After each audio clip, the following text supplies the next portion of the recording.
1, 2, 1, 2. What up, Trabadab? Trabadab ding dong. Getting my notes together. Waiting for the bros to show up. There's one bro. What's up, folks? What's up, Scotchula? Looking for the beef right now. It's what's for dinner, dog. I'm gonna find that beef. Find that beef. I want to be that guy who left those dead animals on the bench in Florida. God, that picture is magnificent. So good. Did you see that message? Josh fucking was pulling my leg, that son of a gun. No, that's too good. Hohenheim, you with us, brother? Hada hon. No, not yet. All right. So we're gonna. I guess we'll wait for some more people to get in before I give my lecture. Ooh, I'm so excited to lecture. I love talking to myself. No, I'm just kidding. I do enjoy it. We're just filling up a little bit now. Welcome, everybody. Keep falling in. Oh, it's just noisy where you are? That's okay. Hopefully, as the show goes on, you'll be able to conversate more. That is, I do like, when John does his shows, he has like the music that plays for a little bit to like give people time to come in. Oh, Sort of a does good he? idea. Yeah. I think that's a cool idea, but I kind of like us just bantering for a little while. Usually that Yeah. starts to drag people in. I think one person just left because we probably were bantering, but hopefully they'll come back. I don't mind it doing this way. I could do the music thing, but it would be music that I want people to listen to. So Yeah, I'm fine with this too. It's always just just gotta wait a little bit, let heads come it's the in. waiting game, dog. Can't wait for this app to get to just blow the hell up, dude. It's so easy to do podcasts. I mean, children could do a podcast on here if they wanted to. Yeah, there's quite the motley crew of people. Oh, there's Wise. Oh, Hello, Wise. Wise. We're waiting for people to pile in here. Hopefully pile in. It may be like last night where we only had 8 or 9 people, but I don't mind talking to just 8 or 9 people. That's fine with me. I don't care. I enjoy it. You got any new pieces you're working on, Wise? You mean in terms of what we're going to talk about? No, Wise does like woodworking stuff. Oh, Wise does woodworking. Yeah, we'll Yeah. talk to him for a second while people are coming in. Go ahead, Scott. You there, Wise? Oh, wise man. The Wise Ape. The wise ape. What? You Yeah, are muted, my friend. Yeah, I was There you telling go. Thomas about like like you and Vlad, and like Vlad just like spamming you down there on the Hey, That's old Vlad. good afternoon. That's our Vlad. Or good evening. What's up? Good evening. Oh, What's I'm up, Wyatt. buddy? I was trying to say hi, but my phone wasn't working. That's okay. Did you hear what Scott said? Yeah, I did. I was trying to reply to him, and there's no video in this call-in app, right? No, Not yet. unfortunately not. Yeah. Oh, okay. Yeah. Eventually, I maybe. Well, I was going to show you. I got this shark that I've been working on, a great white, and it's Oh.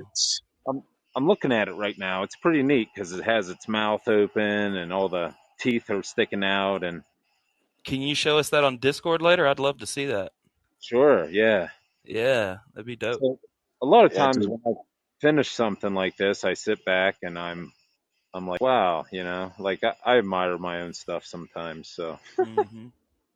That's Yeah, okay. dude. I mean, you got skills, man. Like some of the stuff you've showed me is just really fucking good. well, thank you. I can't wait to show you this shark. It's pretty neat.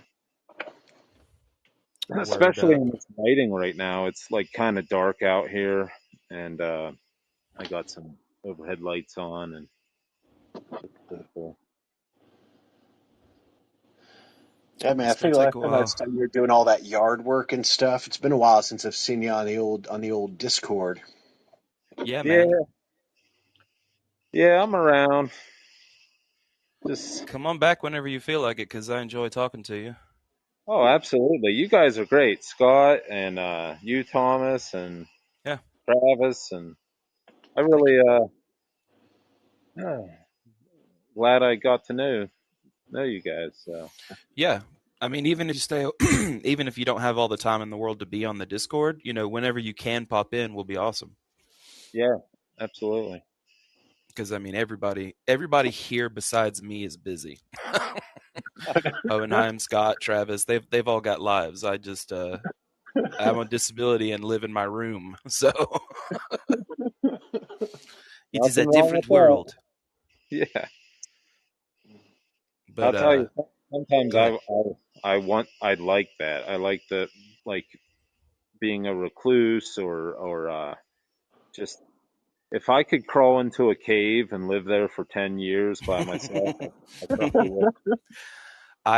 I'm not a complete recluse because of course I enjoy being on here and connecting with people, but like it's just I'm 36 now and all my IRL friends are like busy as hell with their families and shit. They don't have time to just come and sit and hang out with me. So uh the reason I stay in my room a lot and don't go hang out with them sometimes is because gas is ridiculous and I don't make that much. So I have to I have to conserve.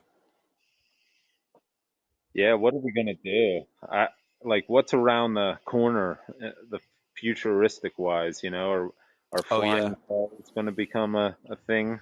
Seems I like don't it. know. What do you think, Scott? Flying cars, man. Yeah, that'd be cool. I mean, that's Probably been gonna dreamed be about for years now.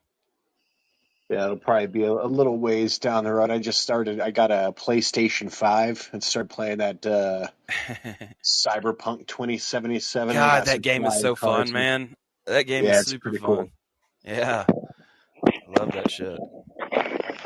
Guys, we're still just waiting for everybody to pile up in the listeners queue here. We've got us some listeners. We're just gonna wait a little bit longer and kind of banter back and forth until I start running my mouth about some of this epistemology here. Yeah, what I'd really like to see though is some fusion reaction energy. Like that's the thing that I'm really stoked for. That'll be a Oh, fucking game changer. well, I keep getting advertisements for flying cars.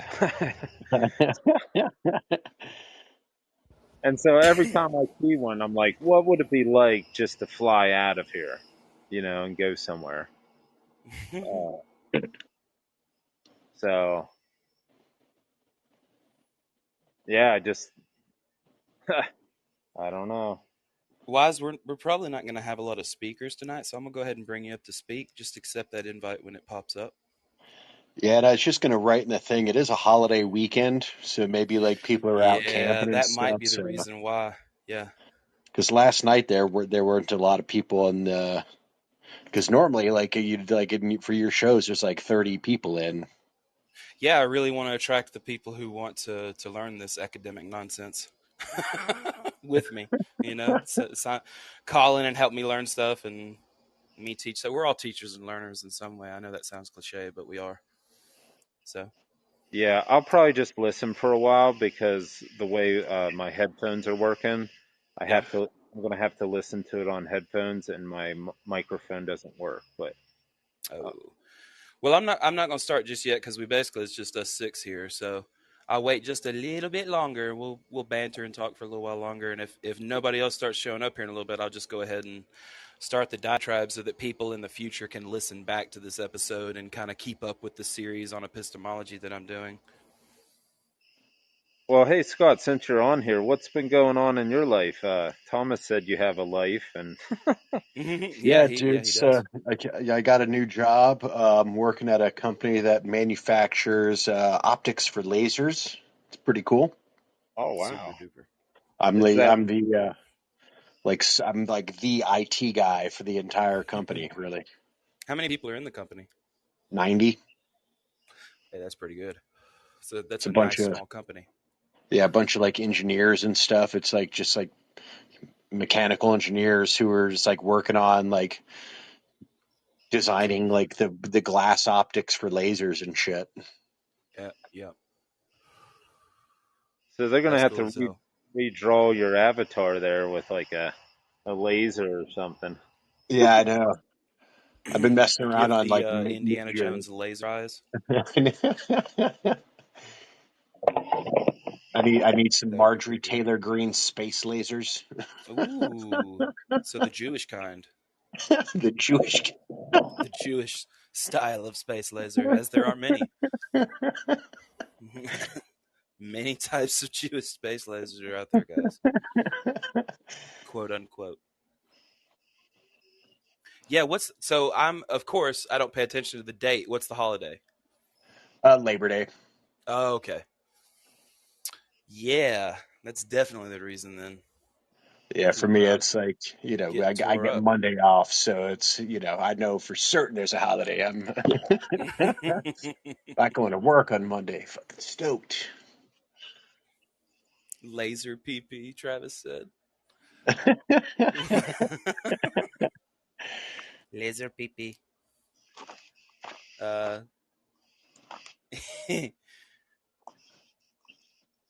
just reading this silly shit. Well, I mean, I guess it's about 12 minutes in, and I'm gonna babble maybe for 10 or 15 minutes. So if you guys just want to sit back and listen to me do that, I'll go ahead and get on that train. Oh, Sounds good. All right. Well, I may ask y'all a question or two while I'm reading this and see your opinion, but otherwise I'm just gonna regurgitate all of this really quickly from my notes. And basically, guys, on the internet, the Stanford Encyclopedia of Philosophy and Wikipedia are almost identical. So I get a lot of the information from there, and there are other sites that I use and other scientific journals I've referenced just to make sure of the sourcing. And I've checked sourcing on both web pages before just to see if I got legitimate links, and I did. So it's kind of hard not to just directly quote both of those, because that's what somebody who's going to teach you at a university is going to tell you. Most of the stuff that I've found across all these different sites and sources pretty much say all the same thing. So that's at least where I see that culmination of that nexus of philosophical information. It all comes from on the internet. It all basically comes from the Stanford Encyclopedia, and a lot of places just copy from there. So when I do these studies, I'm making notes and paraphrasing and doing all that stuff. But I mean, it's going to be closely related. Most of the examples are going to be ones that I've found on the internet, um, which make things a little bit easier to understand. But Scott, have you found that to be the same, where most everything based on philosophy is coming from like two or three sites? Yeah, pretty much. Yeah. I mean, there's Yeah, especially for like this stuff, it's been hmm around, yeah, it's old hundreds of enough. thousands Yeah. of years. Yeah. Yeah. Like the new Um, kind of philosophy that like people do is like really like niche stuff that mhm. That nobody's thought about before. These yeah, these at the fringe, at the very what did Chuck Yeager call it? At the edge of the at the bleeding edge. at the bleeding edge. That's it. Yeah, Yeah. at the bleeding edge of philosophy and science. But yeah, so whenever I give these diatribes and monologues, soliloquies,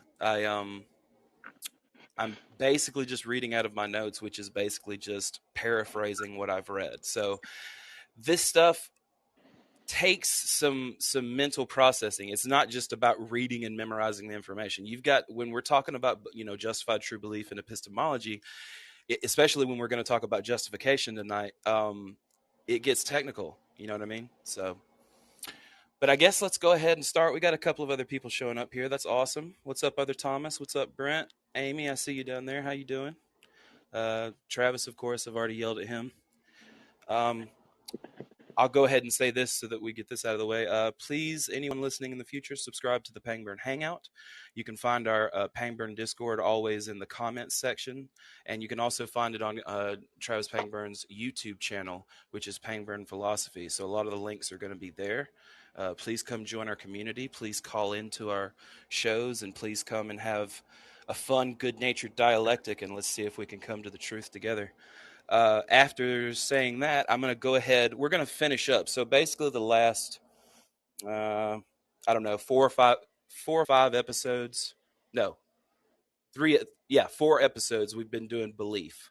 So I did an overview, and then I did 1, 2, 3, and we talked about how the main ideas based on representationalism.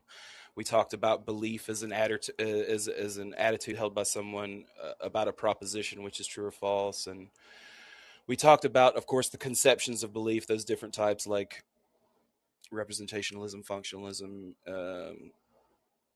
What was the other one called? One second. Interpretationism, which was Daniel Dennett's idea of the conception of knowledge. Then there are other types that we didn't cover, like eliminativists and instrumentalists. And then we covered types of belief, like belief in, belief that, occurrent, and dispositional.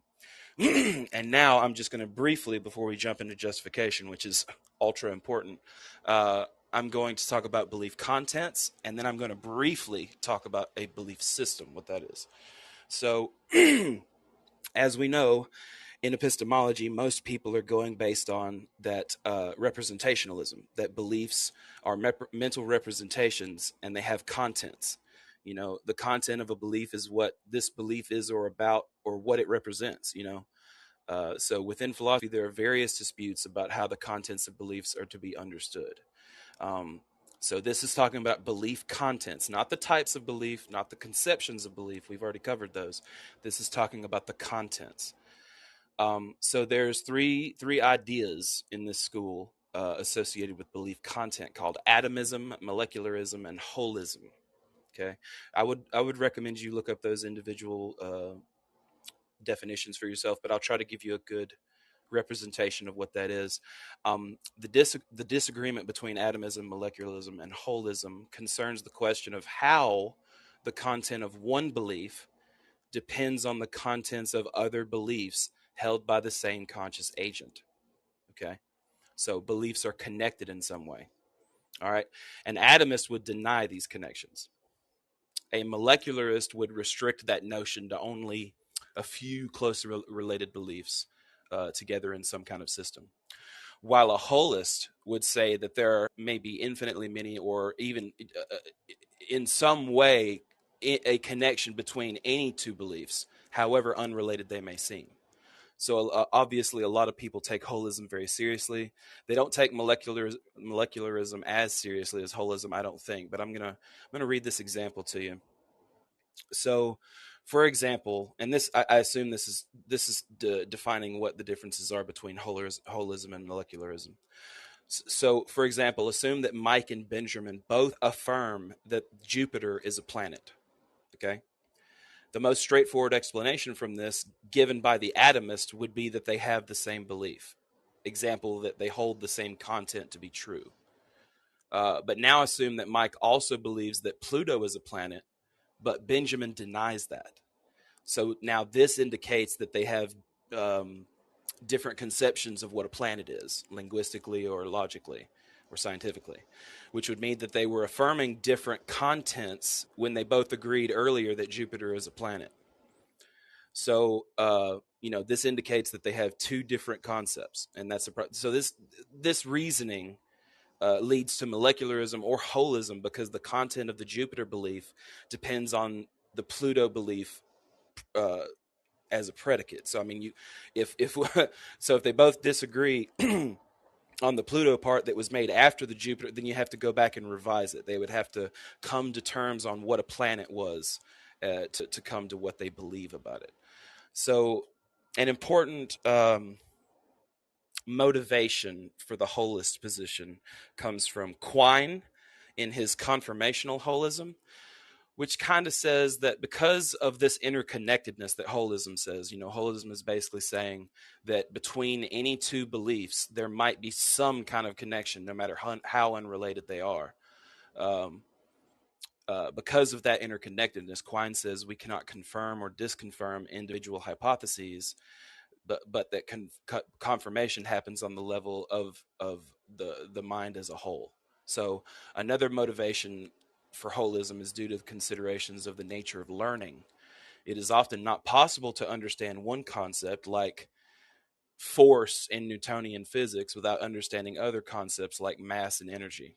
So one problem for holism is that genuine disagreements among the proponents seem to be impossible, or at least very rare, because the people disputing about holism would most likely talk past each other since they never technically share the exact same web of beliefs needed to determine the content of the source of their disagreement in the first place, if that makes sense.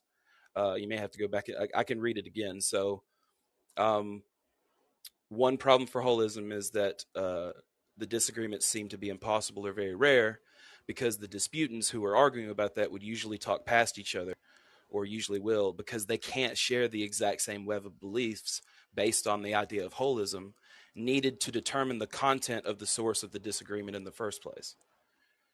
So that's the ideas of the belief contents. There's also another idea of internalism and externalism based on belief, but you just have to understand in philosophy in general, there's a lot of generalized terms in meta philosophy. Like there's internalism and externalism in metaphysics, in epistemology, in philosophy of mind, and all the different. So there's realism and indirect realism, realism and anti-realism. All these are like terms that can be applied to different types of philosophy.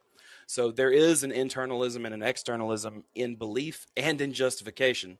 So if you want to know more about internalism and externalism in terms of belief, I suggest you just go to the Stanford Encyclopedia and read about that, because it'll let you. There may not even be a point to point it out, but Hillary Putnam has what he calls the twin Earth experiment, and that's something really cool to look into. Some epistemologists say that there's even no reason to consider internalism and externalism. So we're going to move on. Real quick, we're going to talk about, I'll briefly read this little paragraph I copied down about belief systems. And our buddy Josh isn't here, so he's not really going to get to be able to be our Christian on deck. But so a belief system, obviously everybody knows this, comprises a set of mutually supportive beliefs. The beliefs of any system can be religious, philosophical, political, ideological, or a combination of those. So from philosopher Jonathan Glover's viewpoint, which I found some quotes by him, and I think he's probably not an expert, but I mean, he's a good source of information concerning belief systems. Philosopher Jonathan Glover says that beliefs are always a part of a belief system. Duh, right? And that tenanted belief systems are difficult for the tenants to completely revise or reject. He suggests that beliefs have to be considered holistically, okay, and that no belief exists in isolation in the mind of the believer. So what we just described a moment ago. Each belief always implicates and relates to other beliefs, he thinks. So Glover provides an example of a patient with an illness who returns to a doctor, but the doctor tells the patient that his prescribed medication is not working. So this is, all in ideas of holism and about belief systems. So at that point, the patient has a great deal of flexibility in choosing what beliefs to keep or reject. The patient could believe that the doctor is incompetent, that the doctor's assessments made a mistake, that the patient's own body is unique in some expected way, that Western medicine is ineffective, or that even Western science is entirely unable to discover the truths about his ailments. So the insight has relevance for pretty much every kind of belief. Here's one last little quote. The British philosopher Stephen Law has described some belief systems, including belief in homeopathy, psychic powers, alien abductions, random conspiracies, things like that, as what he calls quote unquote claptrap. And he says that such belief systems can draw people in and hold them captive so that they become willing slaves of the claptrap. He says if you get sucked in, it can be extremely difficult to think your way out. So that's something, of course, to think about. I'm pretty sure everybody understands that ideology. So we are now done talking about belief. Done with that. Throw it out the window. Don't have to think about it, at least again, until it comes up in terms of what we're going to talk about in turn, like justified true belief, which will start coming up a lot more now since we're not just talking about belief by itself. So let's talk about justification. It very much is a normative thing. And what I mean by that is normative means relative to the subject. So it is mind dependent. So justification is not set in stone. Most of it, even with science, is not absolute truth. So justification is a normative thing in philosophy, also in practicality. But these justifications have different levels of warrant. So we're going to get into. So let's just give a simple definition. Justification is the property of belief. So it's a property of belief, all right, that further qualifies it or gets it closer to becoming knowledge rather than just mere opinion. So belief and justification is what you need in order to back up your beliefs. Now, whether or not it's true is still a separate issue. A justified belief could be true or not true. So sometimes a justified belief might not be knowledge, or sometimes it is, just depending on it. You have to have all three of those facets: justification, truth, belief. The reason I did it in the row of belief, justification, and truth is because it seems to me easier to understand it in that kind of straight line thinking, in that holistic, in that type of hold on. So epistemological justification is the study of reasons that, how, and why someone holds a rationally admissible belief. So, uh, you know, epistemologists, when concerning themselves with justification, are trying to find out what the idea of warrant is, a proper justification for holding belief, the probability of certain beliefs being more true than others. Let me look in my notes here. 1 second. Yep. Okay. So as the term I'll go over this one more time so that it's a little bit clearer. As the term justification is used in epistemology, a belief is justified if one has warrant for holding it. So loosely speaking, justification is the reason that someone holds a rationally admissible belief on the assumption that it is a quote unquote good reason for holding it. So I understand that's a normative thing to say, quote unquote, good reason. That's why I kind of say justification is an iffy thing, but I don't think science and evidence is as iffy as the idea of philosophical justification. We're using science and evidence and reasoning to give that quote unquote good reason for the justification, but we're never, it's a normative process. We're never going to get it perfect. And our justifications of things can be fallible, so it might not get us to the truth, but it's better than just a belief by itself. That's the whole point of justification. It's the main ingredient that connects the belief and truth like a glue, in my opinion. But sources of justification might include perceptual experience, the senses, phenomenology, logical reasoning, maybe even authoritative testimony from a collection or a body of scientific knowledge and understanding. Maybe even from personal testimony, even though that's the worst kind of data and justification that you want to give for something. And this is important to remember, though, right here. A belief being justified, like I said earlier, a belief being justified does not guarantee that the belief is true, since a person could be justified in forming beliefs based on very convincing evidence that was nevertheless maybe deceiving and or wrong. So that's important to note right there. A belief being justified does not guarantee that the belief is true. It is a normative process. I will keep pounding that into our skulls. So let's see here. Where do I go from here? This is just an overview. I'm not going to explain everything about justification today. I'm just going over the idea of it really quick. So, let's see here. I could read about. Hey, I'll read this. Justification involves the reasons why someone holds a belief that one should hold based on one's current evidence. So, justification in the epistemological sense, not what I would say, but in the epistemological sense, is a property of beliefs insofar as they're held blamelessly. In other words, a justified belief is a belief that a person should hold. Many philosophers from Plato and onward have treated quote unquote justified true belief as constituting knowledge. But it is particularly associated with the theory discussed in his dialogues Meno, and I think this is Theaetetus. I think it's Theaetetus or Theaetetus. Somebody can correct me on that later. But while in fact Plato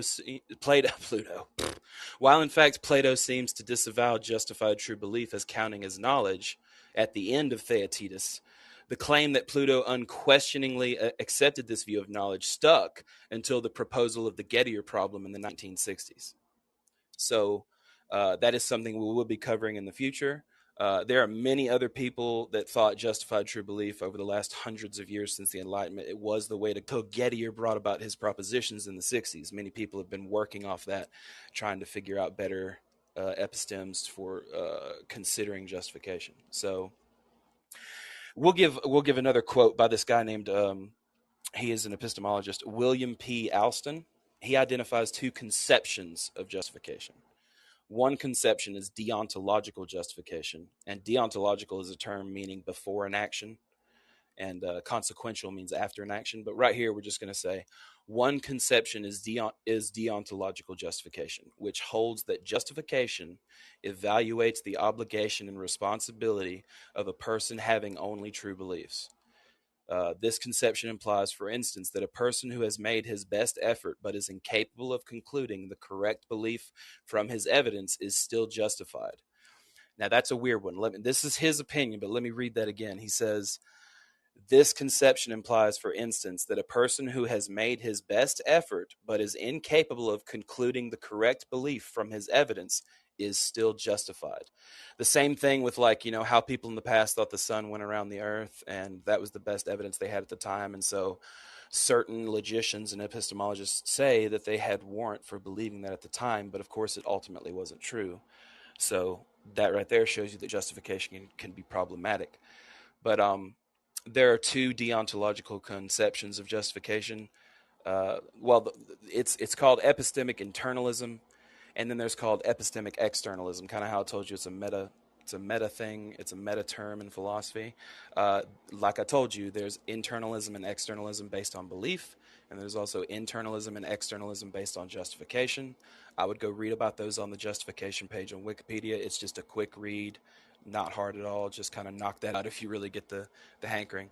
So the last thing we're going to cover, and then I'm going to open it to the floor. I really appreciate you guys listening to me for so long. I hope this has been informative. I've learned a lot and sharpened my skills within epistemology a lot since starting this, and I really appreciate everybody letting me be the sounding board, basically, for all of this and kind of pounding it in my own head, because that's just what I enjoy. But the last thing I'm going to talk about is the regress problem, the Munchausen trilemma, as it's called, or Agrippa's trilemma. These deal with the theories of justification. The theories of justification. So there are many different ways that people have theorized that justification works. Like in the Munchausen, I'll read the Munchausen trilemma. We will have an episode on that, and we will get more into that. But the basis is, if you're just thinking about three different ways that something can be justified, and this is the Munchausen trilemma, but it's my own spin on it. Well, I don't want to be confusing. Let me just go read a little bit about the Munchausen trilemma. In epistemology, the Munchausen trilemma, also known as the Agrippan trilemma, is a thought experiment intended to demonstrate the theoretical impossibility of proving any truth or belief, even in the fields of logic and mathematics, without appealing to accepted assumptions. If it is asked how many, why do I keep saying that wrong? If it is asked how any given proposition is known to be true, proof may be provided, a justification. Yet the same question can be asked of the justification and any subsequent justification infinitely in the past. So the Munchausen trilemma is saying that there are only three ways of completing this problem. There's the circular argument, which means that the proof goes back so far in to rely on itself, it justifies itself in a circle, and that you need no go further than that. But that seems problematic. The regressive argument, which is the regress problem we talked about, which the justifications go on forever into the past, justifying each one as they go, at each one in the chain, back and forward, however you want to think about that in terms of forward in time. And then there's one called the dogmatic argument, or what we're going to call foundationalism, because that's what it is called. It rests on the idea that there is an end to the chain of justification. It's not a circle, it's not infinity. There is an end to it, and that one belief, or excuse me, that one justification at the end of the chain is by definition unjustified, because it has no other belief to be justified to or by. So so these are called foundationalists. The reason why they say they call them basic justifications or basic beliefs. They say they presuppose them, obviously, because we have to have a starting point for knowledge. It can't go back infinity forever. So we're just going to assume that there are beliefs or justifications for beliefs that exist in these chains that just stop somewhere, that don't need anything to reference to or justify from. So that, all of these seem problematic, but there's answers to these, and there's many different ones that we'll cover in different episodes. But basically, it's between foundationalism, coherentism, and infinitism. We don't even consider really the circular argument, where the proof, proves itself in a circle. I don't know of anybody in modern philosophy that really covers it that way. We will be talking more about this in the future, about the circular argument and the regress. But that's basically what it is. You have the Munchausen trilemma, you have those three problems, then you have the theories of justification and the answers to these problems of justification, called the three main ones: foundationalism, coherentism, and infinitism. There is a new school, a combination called foundherentism, which is a combination of foundationalism and coherentism, proposed by Susan Hawk. And then, of course, there's reformed epistemology, which is similar to what Josh is dealing with in his Christian ideologies. Then, of course, there's philosophical skepticism, which is an answer to the Munchausen trilemma, that we can't know anything. And there are many, there's probably going to have to be 4 or 5 episodes on skepticism just alone. But then we'll cover evidentialism as well also. But there are a couple of other theories of justification, but those are the main ones. So now we can get into there's plenty of people who criticize the ideas of justification itself, but I mean, it's Pyrrhonistically skeptical. It's to the point of asking why for infinity. So justifications are important. I mean, they need to be taken into account when we're considering anything as knowledge. So with all that said, guys, I really appreciate you listening to like 20 minutes of me just babbling. Anybody have any thoughts or opinions on anything I said? Any of my speakers, or anybody that wants to call in and say anything, they can go ahead and do so now. Hello, Scott. Hello, Wise. Hello, Honenheim. Are we here? Hello. Did I lose you guys? Hey, brother, still here. Hey, man. I hope all that Can you got hear me? through. I didn't. Yeah. I'm here. I was listening. Yep. Nice. Oh, Otter wants to say that. Well, we don't have to. This is just my series. We don't have to specifically talk about this or any one thing if you don't want to, but I'm just interested in hearing everybody's thoughts on justification, perhaps.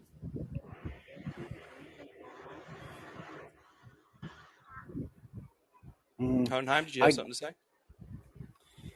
I don't know if I wanted to open the topics up. I'd like to get some justification for consciousness, for free will, for some of these big topics. Maybe Yeah, I mean, start, a lot of the justifications for those things are going to have to be found in cognitive science and neuroscience, right? Yeah, like consciousness and stuff. And do we find them? I haven't found. That's cute. You haven't found any justifications evidentially, scientifically, to come to a conclusion about consciousness? Is that what you're saying? Consciousness, I don't know where it is, where it would be. Of course, we've got evidence for cognitive abilities and the brain working, but not for this kind of all pervasive consciousness that takes over the whole brain and controls parts of the brain. It seems absurd to me. So you don't take those justifications You don't take those justifications to be satisfactory? Which justifications though? I haven't found The ones you were just any. talking about based on what you said. No, I forgot exactly what you just said. I haven't found any yet. I don't know So like how. not necessarily talking about consciousness, but like when we're talking about empirical evidence to like, you know, justify our beliefs, going with the hard data from like neuroscience is probably going to be, our cognitive science itself is probably going to be the best bet when even trying to answer consciousness. Would you agree? I agree 100%. It's just there doesn't seem to be any hard data yet. Yeah, I don't know. I don't know either, man. I've studied consciousness for like 15 years off and on, and there is no general consensus. There are billions of ways to look at it. The only thing I know is that everybody seems to admit that we have a feeling of it.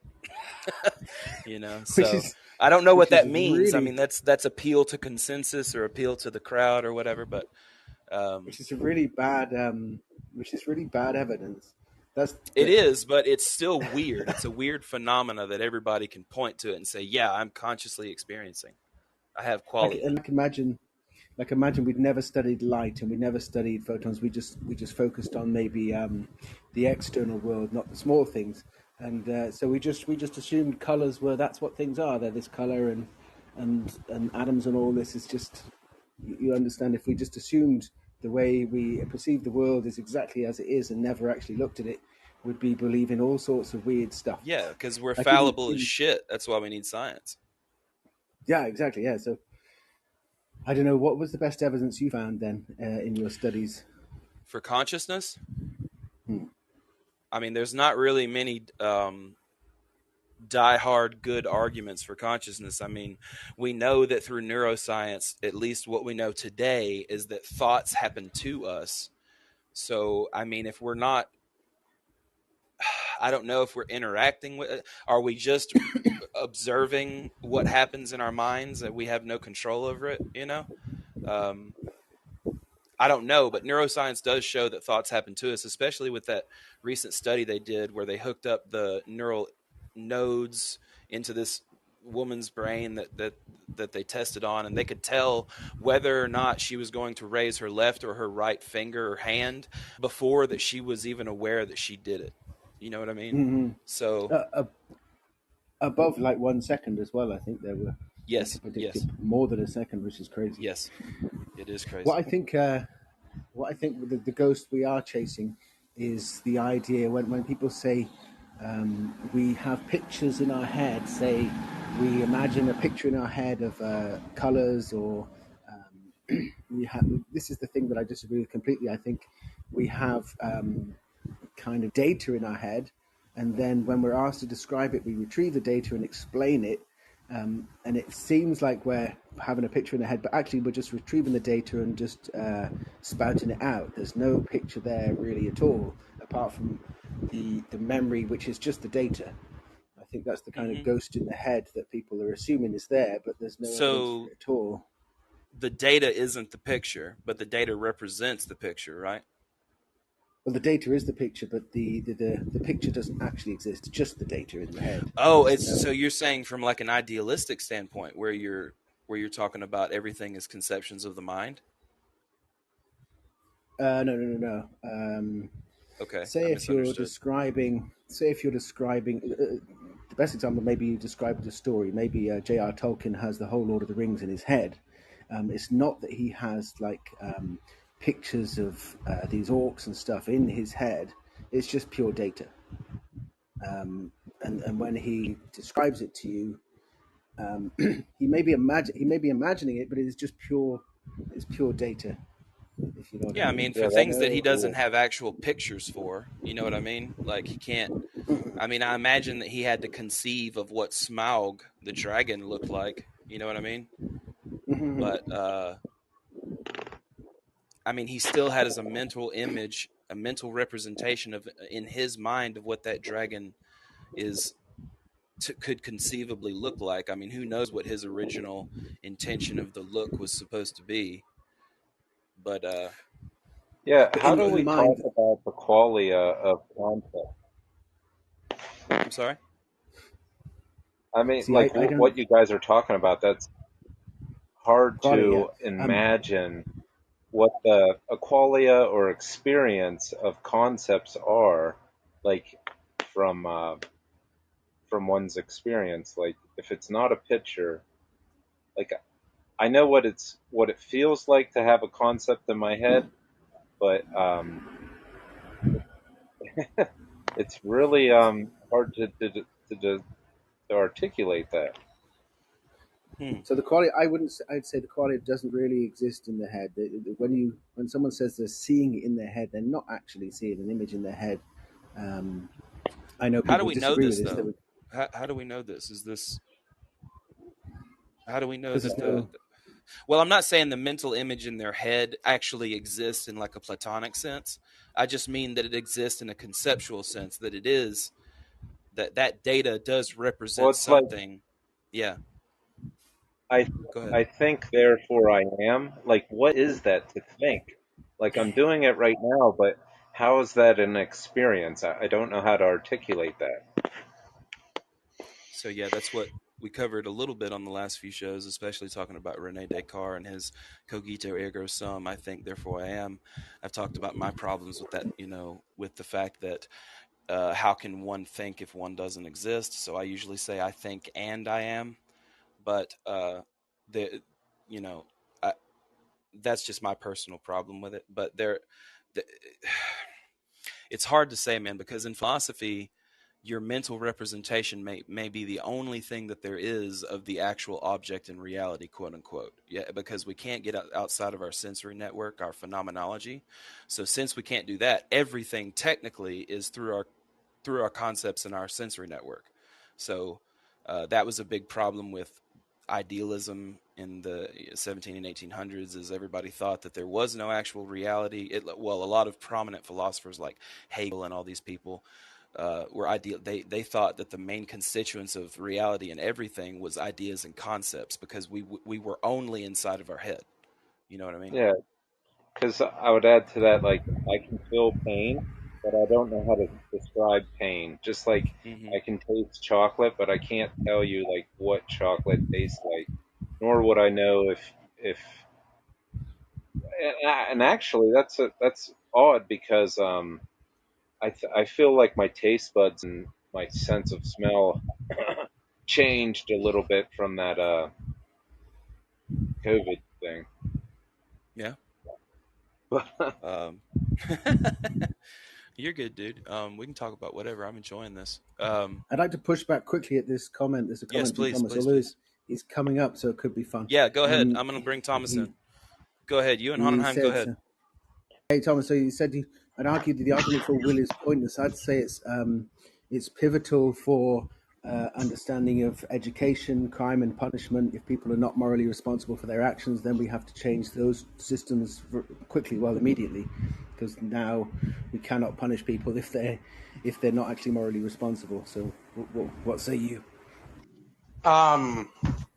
See, we had an interesting conversation about this on the Discord actually just an hour ago with me and some other with some other individuals and I. And Please go ahead. Yeah. yeah. My point of contention was, at a practical level, we can only root our ethics and things like that in the effects of will, rather than in the concept itself. And why I said that is because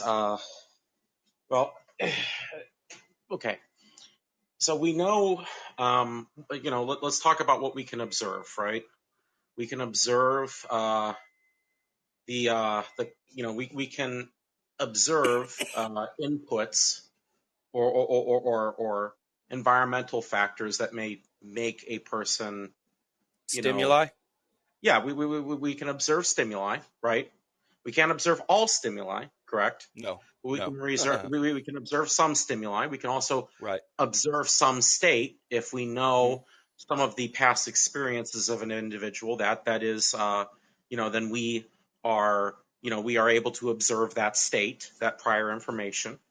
We're able to observe results that occur from that choice, correct? Seems like it, yeah. But we can't necessarily observe all results. If we're talking a pure, all things that, we can't, Our senses won't allow us to take in all variables, I don't think. You know what I mean? Correct. So we can't sense all results. We can't sense all inputs. But so the question comes down to is, I think what a lot of people try to argue is that ethics has to be grounded in whether or not decision making is, will is a deterministic or a non-deterministic action. And I'm glad you said that, because it is between indeterminism and determinism. It's not determinism and free will. I'm glad you put it that way, because a lot of people don't look at it like that.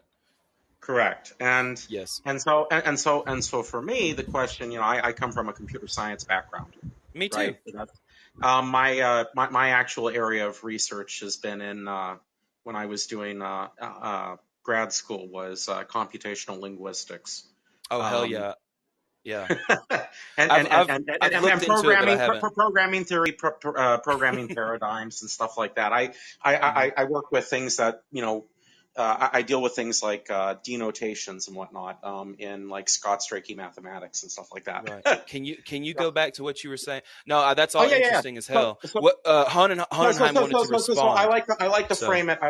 I like to frame it as, the question is whether or not results of a function, so the question is, okay, if a function is, let's say will, whether deterministic or non-deterministic, is a function that receives state and stimuli and produces a result. The question is does it consistently produce a result if the state and stimuli are the same between multiple operations or runs, or is it inconsistent, that there is some error rate, whether that is is there some inconsistency in the operation of that function? Can it produce different results given the same stimuli and the same state? Oh, I see. Yeah, I see. And so that's my general framing of that I'm conceptualizing will in that structure, and for my thought experiment. So this gets interesting because we can't really determine whether or not that inconsistency, or as I would like to frame it, the divergence from consistency, or an error rate of that function is due to the limit on our ability to observe stimuli and state,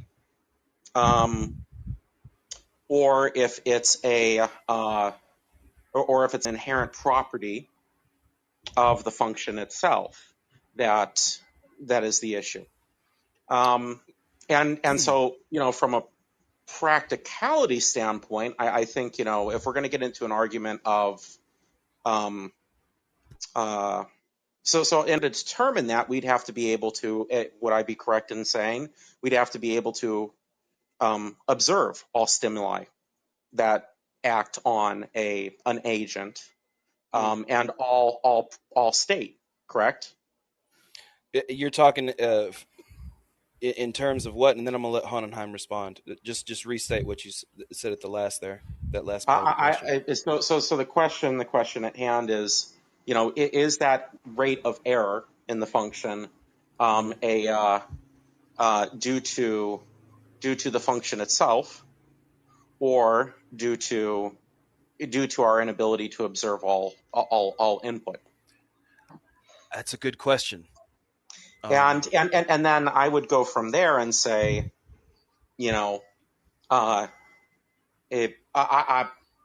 one of my arguments, and I can get into that later after Hohenheim responds, but is, I don't think we'll ever be able to evaluate all inputs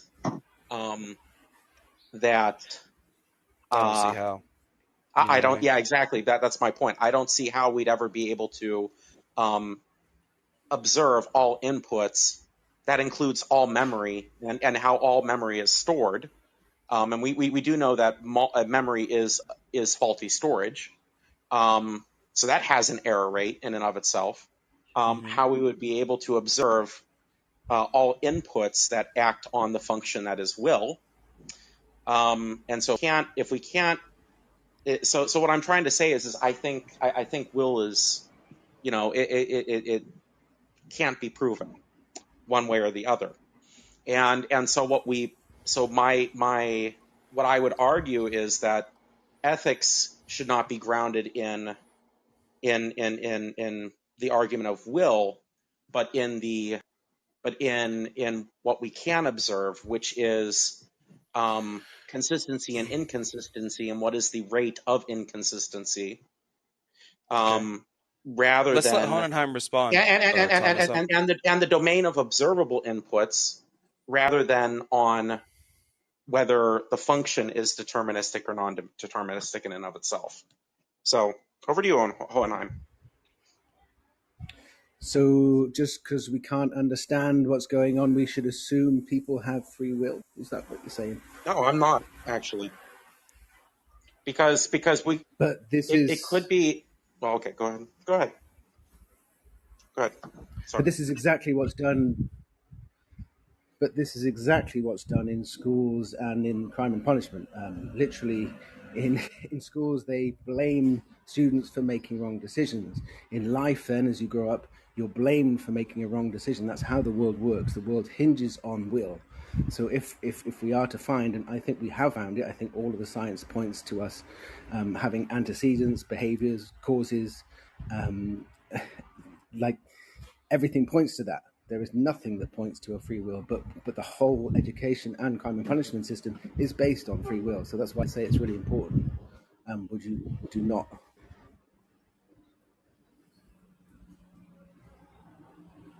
Thomas? Guess what? Oh, you talking? Sorry, so sorry. I'm putting together a Reuben sandwich at the same time.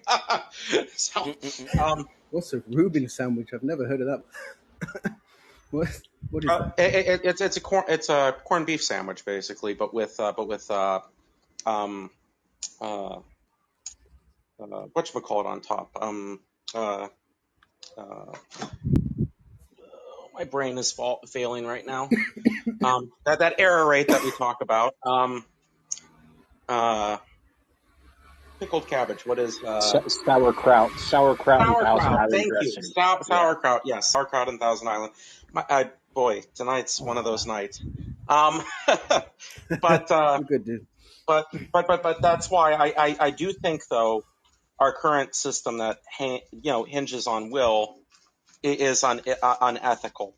Regardless of whether it's deterministic or not, I think our current system is unethical, even if we're hinging it on free will currently. Even if free will is our argument, I still believe it's unethical, and that's my point, because we know that we can observe an error rate. We can also observe the domain of inputs, that the domain of inputs has a probabilistic effect on the results of actions. So between those two factors, I think you can, create an ethical framework. You don't have to hinge it on determinism or non-determinism. Can you give me a real world example of this error rate thing you're talking about? Well, okay, so perfect example. I mean, should we? Let's assume we have complete free will, okay, or free will, okay. Should people be forgiven for making mistakes? Well, no. My idea of justice, first of all, in education, you just try and correct, try and steer them on the right path, try and educate them, rather than just punish them for making the wrong decision. because they'll just make the wrong decision again if you're I agree. attributing your I agree decision. with that view. I agree that we should educate, but does that,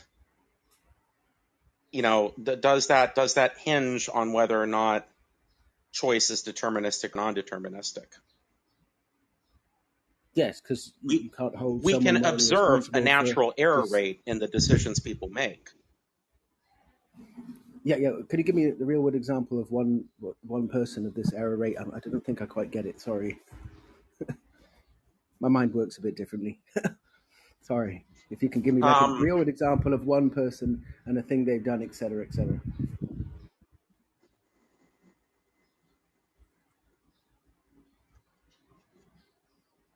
You know what I mean? Like, say, I'll give an example. So, a student comes in, they're really angry, they lash out and they hit another kid. So straight away, the decision would be, okay, yeah, call the parents. He's very violent. Please fix his violence. Otherwise, he'll be thrown out of school. Conversation over. Whereas I would recommend, how is home life? Is there anything going on at home that we should be aware of? Yes, actually, this morning the father was very unhappy, or the mother was very unhappy, and scolded the child on the way to school. And as he got to school, this is why we'd recommend maybe not scolding just before school. Maybe find a better way to speak to your child because it's affecting their school life. You fix the problem rather than cause more problems at home. So you're rooting that in the domain of inputs, correct? Everything's an input. Yeah, we're attributing free will as an input, which is just not there. There's no evidence for it at all. So that's why I'm saying we should look at the antecedents that cause these behaviors. Well, but one of the antecedents is one of the immediate beyond just immediate antecedents, we also have what somebody remembers. So yeah, what we antecedent. Well, I agree, but do we is the thing that is the antecedent something that they remember accurately? Is it something that's so far back in the past that it's created a traumatic bias? Also an antecedent. Is it something we can even ask them about? Or is it something that they even remember? That we can find out? Is it something that we can find out through other individuals that understand? They remember it wrong is also an antecedent. So everything is an antecedent until the time. What I'm trying to say is regardless of whether they have free will or the divergence in their choices due to that error rate is the illusion of free will, we still, our ethical systems have to allow for that to occur, is what I'm trying to say. But now we're just putting free will on an antecedent. That we're just putting that label on there because we don't understand it. That's not free will. That's just a complex antecedent.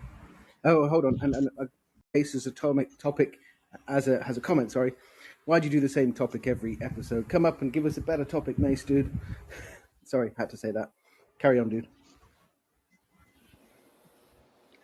Well, but this goes back to what I was saying earlier to Thomas. I don't think we can prove that it's deterministic or not. But because us being able to prove it doesn't mean we should assume that free will is true, where we have all the evidence laying on antecedents. Oh, but that's my point, though, Hohenheim. I'm not arguing for whether or not free will is true. No, but then we go back to the same argument, why it's so important, because the whole world uses this system and we need to change it to possibly the one that we have evidence for. But that's what I'm saying is I think we can I think we can root our ethics in the effects, the observable effects and the observable inputs, rather than in whether or not it's true or not. We know that if given the same observable facts at if we put two people in a maze and they know nothing about the maze prior, or we assume that they know nothing about the maze prior, we can't necessarily, prove with 100% certainty that they have prior knowledge or not. Maybe they have no, maybe they subconsciously have a, some sort of information that biases their choice in some form or factor, but we can't necessarily observe that. And we stick them in a maze, that it is probable that they're going to, make different choices in how they proceed through the maze. Given all knowable and observable facts aside. And this is, I believe there's been plenty of experiments to show this. So the point is, that divergence or that variability in those results is what I call the error rate. So we know that choices can vary. We also know that choices have a probability. Results can vary. We know that results are probabilistically bound by inputs. So what I'm trying to say is, with those facts alone, we can create an ethical system. So which kind of ethical system would you recommend? One that's punitive or restorative? I think one that's restorative, because right now it's punitive. The whole world is a punitive system. I agree. So that's why That's I a problem. Say, so then, then we go back to the original comment that. Well, not all. But here's the thing: not all systems are punitive, though. So like, for example, in a religion like invariants of Christianity that believe in free will, they also believe in mercy, that people's mistakes should be forgiven. So that they account for that variability in result. And so that's why the statement that all free will systems result in punitive forms of justice, air quotes. I think that statement at its root is false. We know that's not true. What percentage? What percentage then do you think of the world systems are punitive or restorative? We'll start at maybe education systems across the world. It seems extremely obvious, because you have grading systems. We have a grading system in schools. Is that not punitive? If you fail school. You do not get into a university. Oh, that's. I mean, I think there's shades there though, Hohenheim. So like, think about this. Like, think about somebody's in school and something happens where they don't pass a specific test or they're not getting a specific subject correctly. Does that teacher just go and gives them punitive punishment, or does that teacher work with them to develop the skills they need? That's where I'd say it's like restorative. Like even in like a job, like say you mess up at your job, most likely you're not going to have like this punishment handed out. It's more going to be dealt with in the sense of like, okay, yeah, you messed up, but let's see what we can do to make that not happen again, because it's more beneficial for the company as a whole in this situation to get somebody to do the task correctly than it is to punish them and perhaps lose that employee, right? I mean, I'd say when you leave school, the law is the punitive. So you make a mistake, you break the law, you're punished every single time. To police, does the law ever? Okay. What we're going to do is find out what happened here. Does the law ever do that? No. You broke the law. You crossed the line. You will pay the price. That's hold wrong. on. First off, because there is some factor of intent in the law too. Well, Hold and on. also like I've been pulled over before. I got busted with holding some marijuana on myself, right? Yeah. When I went to the court, they threw it out. Mm-hmm. The cop gave me the ticket. It's like, yeah, the cop was like all up my ass about it. I went to the court. What did they do? They said, "Oh, how old are you? Oh, you're 30. Okay, go ahead, and we're just going to dismiss this ticket. You're good. Get out of here." Dope. So, I don't think it's necessarily always the case where it is 100% punitive, just even in the legal system, right? Yeah. So But then they're not following the law. Like if you break a law and you're found to be, it was you broke it of your free will. That this is the words they use. Then you are Y- punished, Yeah, not yeah, because of. but I guess if a part of the law is also that the prosecutor gets to decide whether or not to actually go through with the case, that's part of the law too, right? That is written in the law in the United States. Yes, but when you're found guilty, you're punished. No, every time. Yeah, yeah. If you're found guilty, yeah, for certain, yeah. Exactly. Yeah. So you're when you're guilty of making a decision that was wrong of your free will, you are punished 100% of the time. actually, hold on a second there. Guilt and sentencing are two different things. So When I You are like, I sentenced want to look at after this because you're sentenced when you're found guilty. No.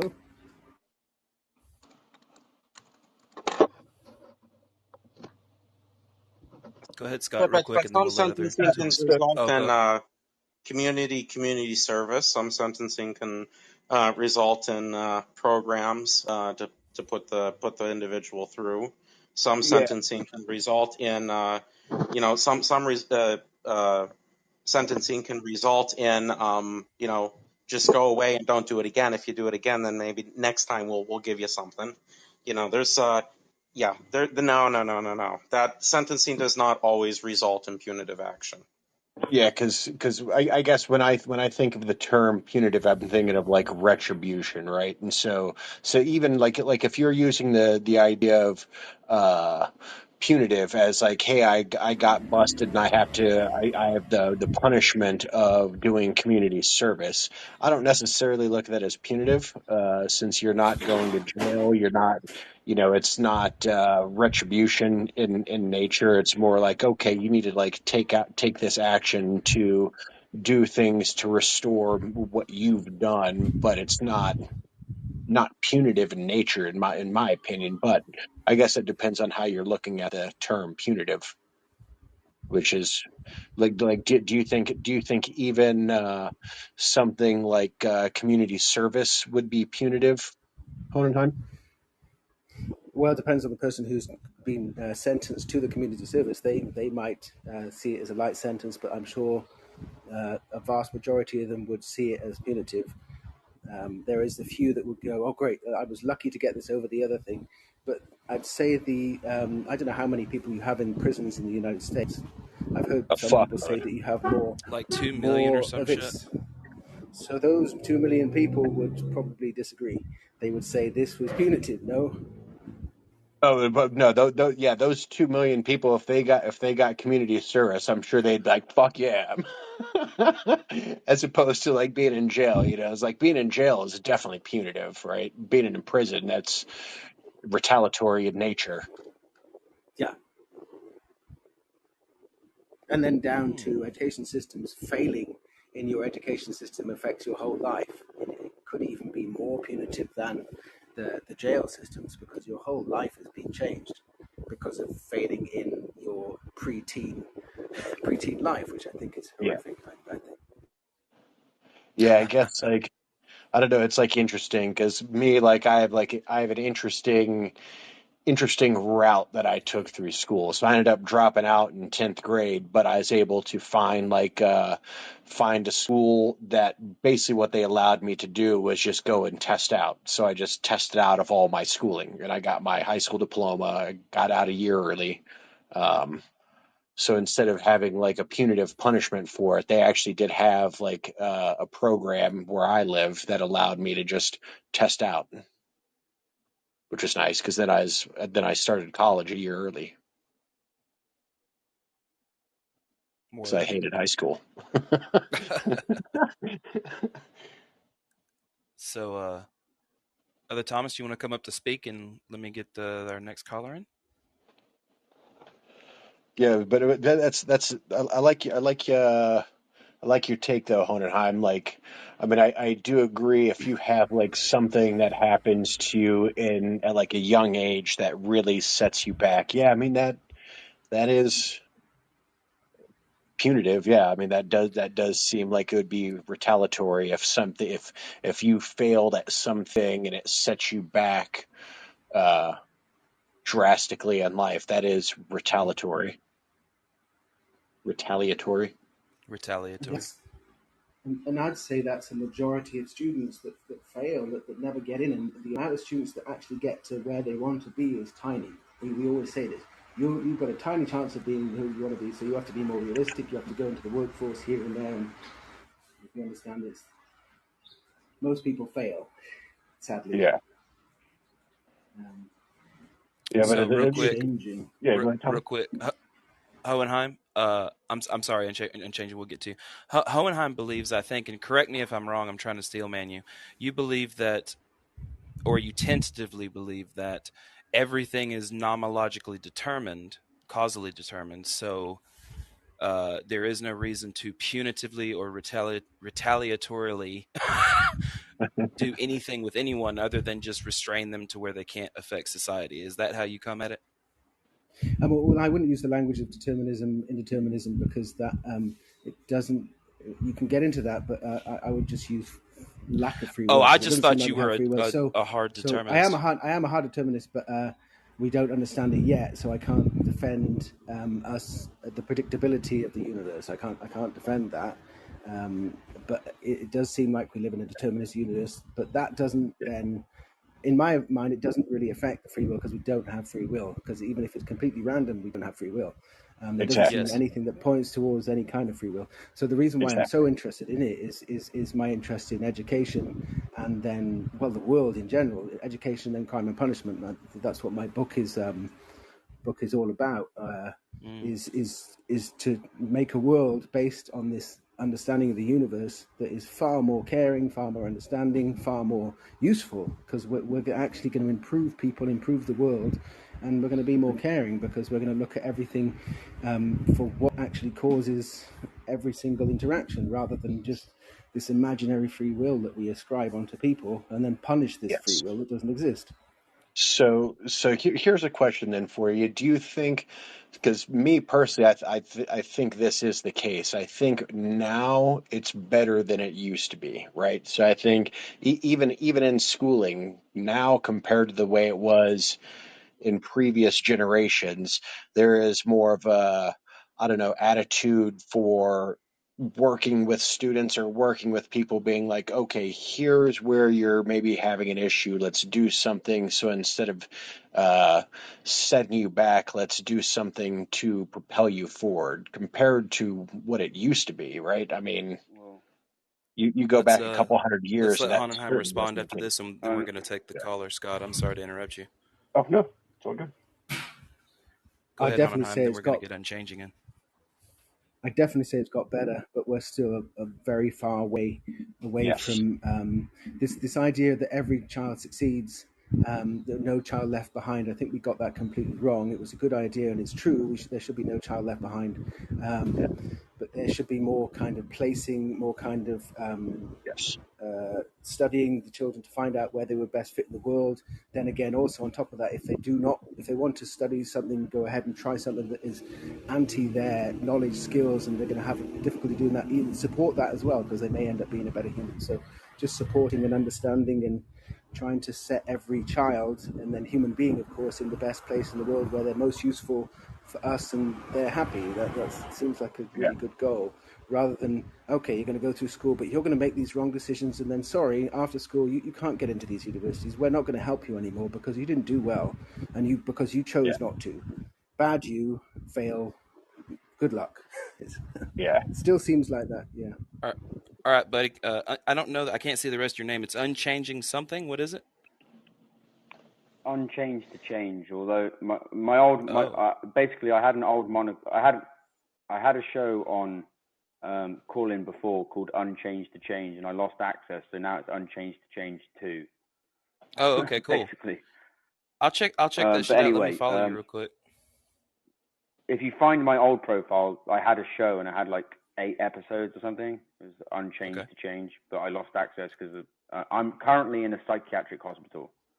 Falsely, illegally and unlawfully imprisoned after I was deported from Taiwan after spending 5 days in Taiwan's international airport because I was denied boarding on a flight illegally. Yeah, it's a fucking long story. Oh my god, dude! Just oh my god, my life is a fucking trip right now.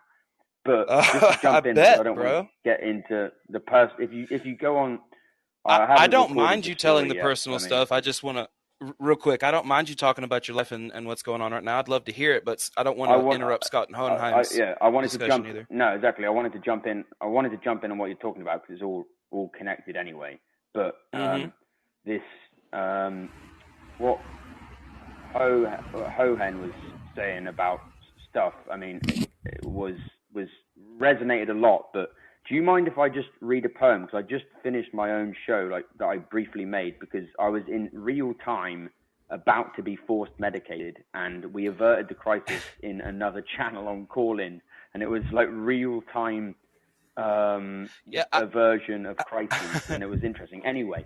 You can read the poem as long as it's not super long. I don't think anybody up here minds. It's not super long. I was just going to say, and it's not about me promoting my work or anything. It's about the fact that it's a response to what Hohen said, but in the form of a poem. Okay. Is that? Do people mind? Yeah, doing and then that? I'm gonna let Hohenheim respond to it. Literary analysis in real time. No, I was just going to say, go ahead. This is awesome. Okay. Thank you for calling in. This is great. Yeah. Yeah. So it says the poem starts. I wrote this about 2 years ago when I was going through some kind of personal crises, but it goes on the lost art of belligerence. Can you fucking stand up already? Self-pathologization is the weakness that gives birth to the sickness of being. Ontology will resist and fight to persist in this cruel fucking world. The only way out is through pain, through misery, through mayhem. But hey, stop feeling so ashamed. Synchronicity exists. It's not you to blame. Fight suffering with compassion, not your vision of the same. Man hands on misery to man. It deepens like a coastal shelf. So fuck Larkin. Stand up for yourself.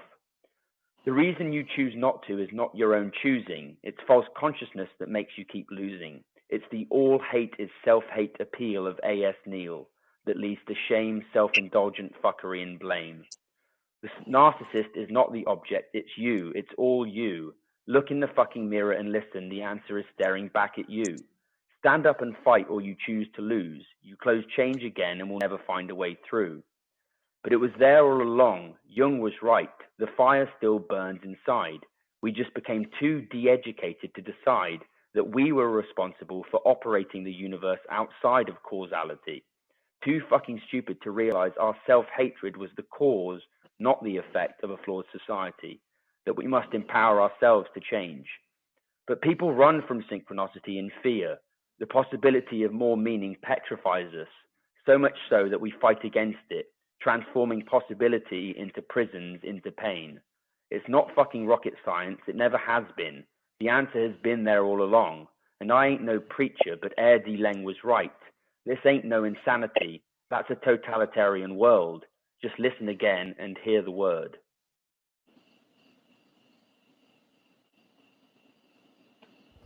Alrighty. If you wanted any, there's 3 authors referenced in there, by the way. So it's poetry with some academic referencing. Larkin, when it said it deepens, man hands on misery to man, it deepens like a coastal shelf. That's a famous poem by the poet Philip Larkin. And then it says A.S. Neal. A.S. Neal famously established Summerhill, which is an anarchist school in England and still a very popular boarding school. that operates on the principle that students can freely choose to do whatever they want, but he's very obsessed with freedom not meaning license, that, you know, you can do... Oh, you cut out.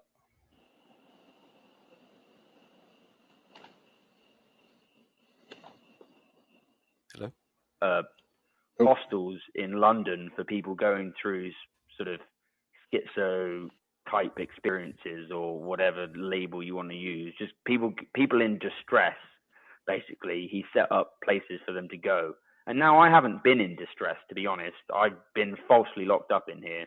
I'm a British citizen who's trying to renounce his citizenship because I have an Irish passport, and I'm trying to get back to Mexico because I have permanent residency rights in Mexico. And so I'm currently fighting for my freedom so I can get to Ireland and then go to Mexico. God, and man. It's a fucking nightmare, to be honest.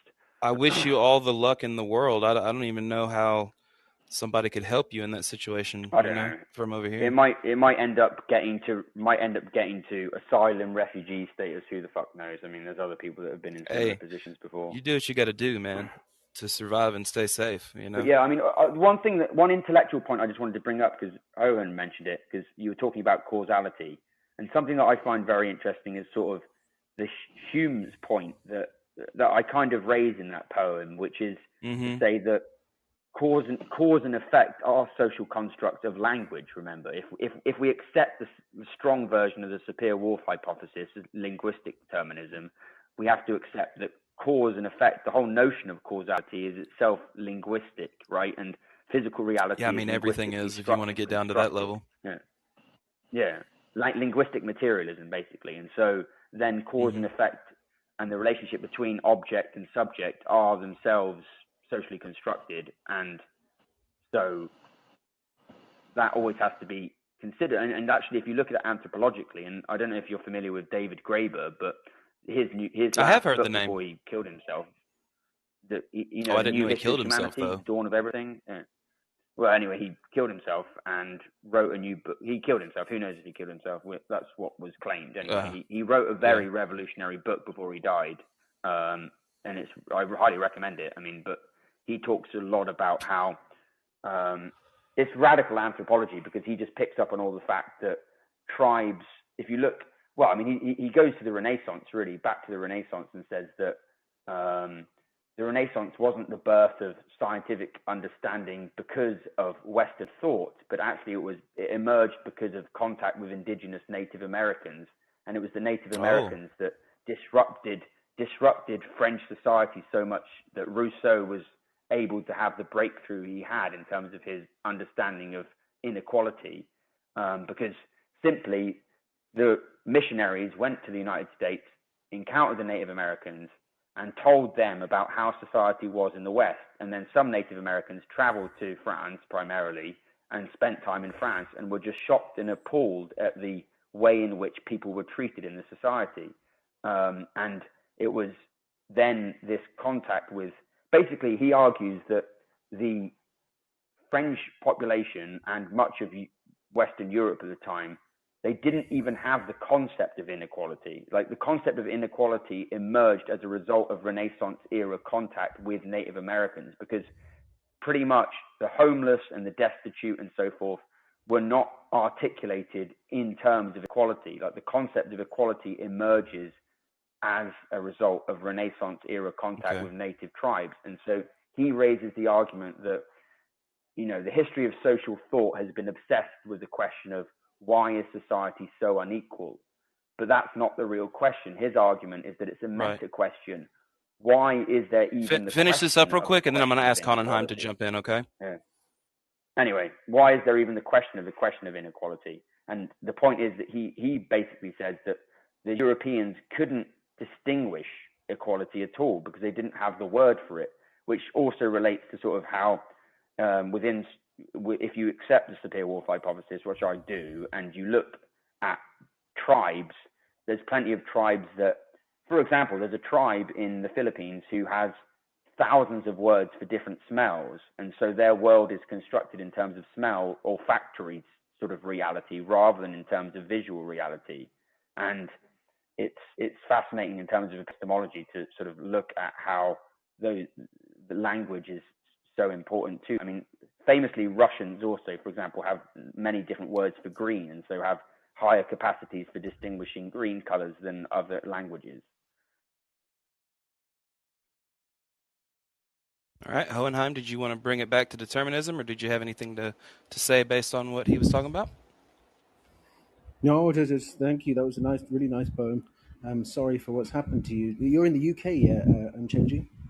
Yeah, I was in the NHS for a month, and now I'm in a private public partnership hospital. Have you got legal representation? Yes, and I've got an investigative psychiatrist working with me. Oh, good. Okay. Yeah, sorry. Yeah, I've pretty much built up as much protection as I can. I think I'm in a pretty good position to get what I want. We shall see what happens moving forward. I hope it works out, man, for real. I mean, you can always, come in here and let us know what happens. Yeah, me too. Exactly. I mean, you can keep us up to date. I was on the call. I was worried about my position, and so I jumped on call in and was like, I've got to get my fucking radio show back up. So I jumped in, and then I went on. I was like, okay, it's going to be better if I jump into somebody else's show. And the only show that was on was a different show, not your show. It was some other show by some guys that are doing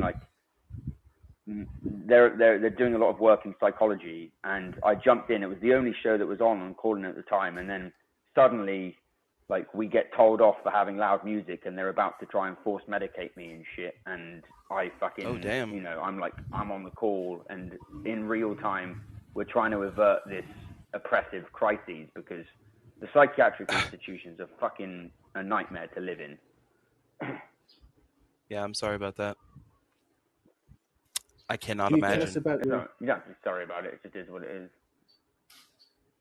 Can you tell us about your profile picture? What is that? Oh, it's something that I designed. It's meant to be breaking free from the Cartesian subject. Really, that's what it's about. Yeah, in my mind, that's cool. Yeah, we're in a post mind. The mind-body dichotomy is done. We have to move beyond the mind-body dichotomy to something that. Well, the mind-body dualism has been rejected for a long time. Most philosophers and physicists and people like that either hold to materialism and physicalism or some version of the two. But there's a resurgence of this mind-body dichotomy in relation to things like the Wim Hof method and meditation and stuff. Because of the popularity of Western Buddhism, basically relies on a mind-body dichotomy, and it undermines the holistic approach to the human subject, I suppose, and it's there's a lot of promotion of the mind over the body and people taking control of their bodies in health in exercise and all of those things, which is a lot of that's very positive, but it's dangerous too, because if you look at the coronavirus, for example, this reassertion of the Cartesian subject in terms of the separation between the mind and body emerges hand in hand with the coronavirus, where the government essentially is pushing corporeal authority on. It's basically saying to the population, look, your body doesn't really belong to you. It kind of belongs to us because we need to protect you from others by force medicating you with this vaccine. And so there's this kind of issue with regards to the fact that there's a reassertion by the state of authority over the corporeal element of the human subject, and that's for me very worrying, and very proto. Well, I mean, I don't know if you want to say proto-eugenicist, but it's sort of within the realm of sort of the eugenics movement in terms of how they approached the dispensation of the right of the individual to have authority over their own bodies. Okay. May I get other Thomas or Wise Ape or I'm listening to you and I enjoy Yeah. it. Scott or anybody else who wants to say something, I don't want to leave anyone out. It's my job to moderate, guys. I'm sorry. Got to be a dickhead and interrupt people sometimes. No, it's all good, man. Man, what's God? Because we were talking about, it got into like determinism. Then we went to we talked about equality in society, and then Hohenheim. I don't think he really said to. I think he just said thanks for the poem and something else. One thing. Yeah, go ahead. One thing to bring up there, because the other thing that you mentioned was talking about, when I just jumped in, was talking about prisons, and it's like, it's interesting. Oh, yeah. I keep telling people here, it's like, I'd prefer to be in prison. I'd prefer to be in prison than a psychiatric institution, because at least in prison, the oppression is kind of transparent. Like, you have committed a crime, you've done this. Whereas obviously when you're in a psychiatric unit, you're like, what have I done? I'm just a human being doing my thing. What am I alleged? What is it that I've done that's pissed people off so much that I'm in this situation? Like, it's easier to be a criminal than it is to be a psychiatric patient in a certain sense. Although obviously prisons, there's a lot of bad shit that goes on there. Did someone put you there, or? Yeah, effectively it was my younger brother that put me here. Oh, okay. Well, what are the rules like in the UK for that? Because in the United States, it's probably different. It's similar. It is similar. It's like my brother basically called the police, raising concerns about my mental health when I was looking after my father, and my younger brother claimed to be my nearest relative. He isn't my nearest relative. My mother is, but he claimed to be my nearest relative. And because your nearest relative is able to get you sectioned in the UK, is able to get you put in an institution, and it was an illegal. Well, it was not illegal. It was unlawful detention on my part, because he had no right to do that. Nevertheless, I was picked up by the police holding a knife. Well, I wasn't holding a knife. I gave the knife to the police at the time. I was using the knife as a tool to carve into my guitar in public. And obviously that pissed people off, because carrying knives in England is like, it was a kitchen knife, to be honest. I was just carving my guitar because I was outside of my dad's house and I needed to. Anyway, it was just a ridiculous, stupid situation. That sucks, and man. The police sort of. Anyway, yeah, it sucks. Yeah. No, it's okay. Yeah, cool. Because like in the United States, if I was in the United, I wouldn't. It wouldn't have. I'm pretty fucking sure I wouldn't have been sectioned if I was in the US. Like, you guys have way more freedom of speech than we do here. Yeah, well, in the U.S., like if you do get like a psych hold, I think it's federal law that it's like 72 hours that they can hold you, and after that they have to let you go, or there has to be like some very extenuating circumstances, like you've tried to harm yourself or others, and in that situation they can hold you longer. Here it's 28 days. Holy 28 days you get held. What? Yeah, I've been in here. Okay, so I was in the NHS, the public system. I was there for a month, and now I'm in a public-private partnership hospital. I was in, and now I've been here 3 weeks. So I've been fucking incarcerated for 7 weeks. God damn. Over here, they would just charge you money while they were putting you in a mental institution. At least it's free, and at least it's free, and the food's good. Yeah. Yeah, I mean, like in the United States, they're like people who have like homeless people who've like tried to get in, and they won't even let them stay there. They're like, nope, you're back out on the streets. Yeah, because they're like, they even say, they're like, yeah, this is like an exclusive psychiatric ward. It's like, what kind of postmodern fucking nightmarish way to articulate incarceration? Because it gets to that like Zizek type point where it's like capitalism with a happy face. It's like imprisonment with a happy face. Yeah, I've heard him say that. It's like, here's your cake with custard and enjoy your meal, but you're still fucking enslaved, and you're still being forced into the language of compliance and non-compliance, which is the same language that they use with a prisoner and in prison bullshit, right? I mean, yeah.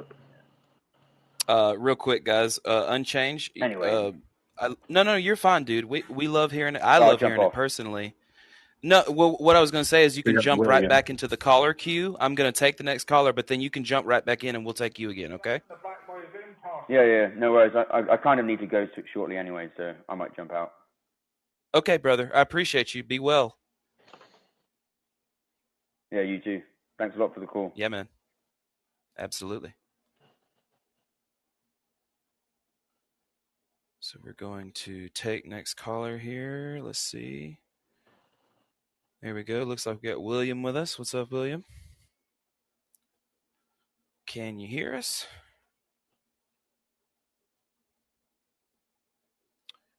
William, my friend, I think you're on mute. Mute your mic, man. Well, we'll wait for William to show up. Peter, what's going on? Not much. I just did 2 gigs and I'm just back and had a late drink in the pub, so. Hey. Hey, that's right. You were like 20 sheets to the wind last night, my friend. Yeah, I know. It's okay. I loved it. Just as long as I was somewhat coherent. You were. How you doing, brothers? Can you hear me? That's right, okay. Yeah, William, we can hear you. What's up? Yeah, I can hear you now. Yeah, go for it. Yeah, good. The app sometimes, so you're weird. It kicks people out sometimes, and then you got to get back in. You know what I mean? So that's what happened. Well, yeah, it's not a I perfect app. I use Safari and it kicks me out, but if you use Chrome, it doesn't. Okay, no worries. I just, so you know what goes down sometimes. So I heard your last caller. I just, tuned in. Yeah. And I want to share a couple things. One, I was arrested 4 times illegally, prosecuted illegally, 1,400 consecutive days here in Connecticut. What? Yep. And I was incarcerated. First, I was forced into jail diversion programs, and then I was incarcerated 2 months pre-trial, allegedly to be restored to competency to go to trials that never happened. I've gotten every criminal case dropped. I've never been guilty of anything. I'm fighting the establishment and for the civil rights of people in this corrupt state, Connecticut, USA. It's called the constitutional state. It's unconstitutional, and we have a nickname for it here called Corrupticate. Okay. Connecticut is the home of the American Bar Association, the Constitution. We have Yale Law, Yale Divinity School, Harvard Law, Harvard Divinity School. You follow me? Why is this relevant? Well, let me tell you, you guys wouldn't believe this story, but it's true, and I can cite corroborating evidence for you that are in the public domain. Okay. For example, I was a student at Fordham back in the day in '78, and I was sexually assaulted by a priest, a Monsignor. Oh, damn. Now, it didn't go beyond a groping, and at the time, I made my complaints to people on campus, but that was considered not a big deal, and it got buried. Heck, women report rape, and it gets buried. Well, I'm glad it didn't go any further, man. No, I would have kicked his ass. I was a 255 freshman on full scholarship. You know what I mean? And he was my theology teacher, and I was told to go see him in his office. And I walked through the door, and he's behind me. As I walked through the door, I'm approaching the 2 seats, deciding which one to sit at his desk. I don't know what the hell he wanted to talk to me about. And he walks up from behind me and groped me. Right now, I could have freaking killed him, but I knew better. And I just looked at him completely shocked, and I left. But the thing is, that's called grooming, and you have to wonder if someone has the audacity to do that, daytime, full daylight, to a freshman on full scholarship. What has he been doing his whole career? You see what I'm saying? To kids, or what the hell he's been doing his whole life. He was an old man at that time, 78. He died 10 years later, according to DA Johanna Hernandez in the Bronx. Now, don't forget the DOJ asked victims to come forward after the grand jury investigation in Pennsylvania. If you may remember hearing about that, it was a big scandal where Attorney Shapiro was making the rounds on the talk shows, including Shep Smith, Fox, and he trying to get statutory reforms. Because the issue here is that civil authorities, the huge pink elephant in the living room, is that civil authorities been covering up for these criminals of the church forever. Do you follow me? Because if your son, daughter, brother, whatever, was molested by a priest, sexually assaulted, you'd go to the cops, right? If it happened on campus, you go to campus security. The huge pink elephant is all the way to the FBI. They've been covering this up. How do you know that, Bill? Well, you can study online that the church hired a former FBI executive director, Kathleen McChesney, in 2002. She's still talking about transparency 20 years later. Do you follow me? And I made my reports to the FBI and the DOJ on this issue here in Corrupticate. You know, the Attorney General of New York, Letitia James, is the only Attorney General in this country to have the integrity to do her job and sue the Catholic Church, which you can see her lawsuit filed November 2020, for failure to protect children and financial improprieties. Because what the church does is it buries their finances in individual bishops' accounts. Do you follow me? Take it out of the nonprofit, account sector and the trick of bookkeeping. And this is how they it was all money. They did that with money. I know. You know about this, Peter. You know what I'm talking about, right?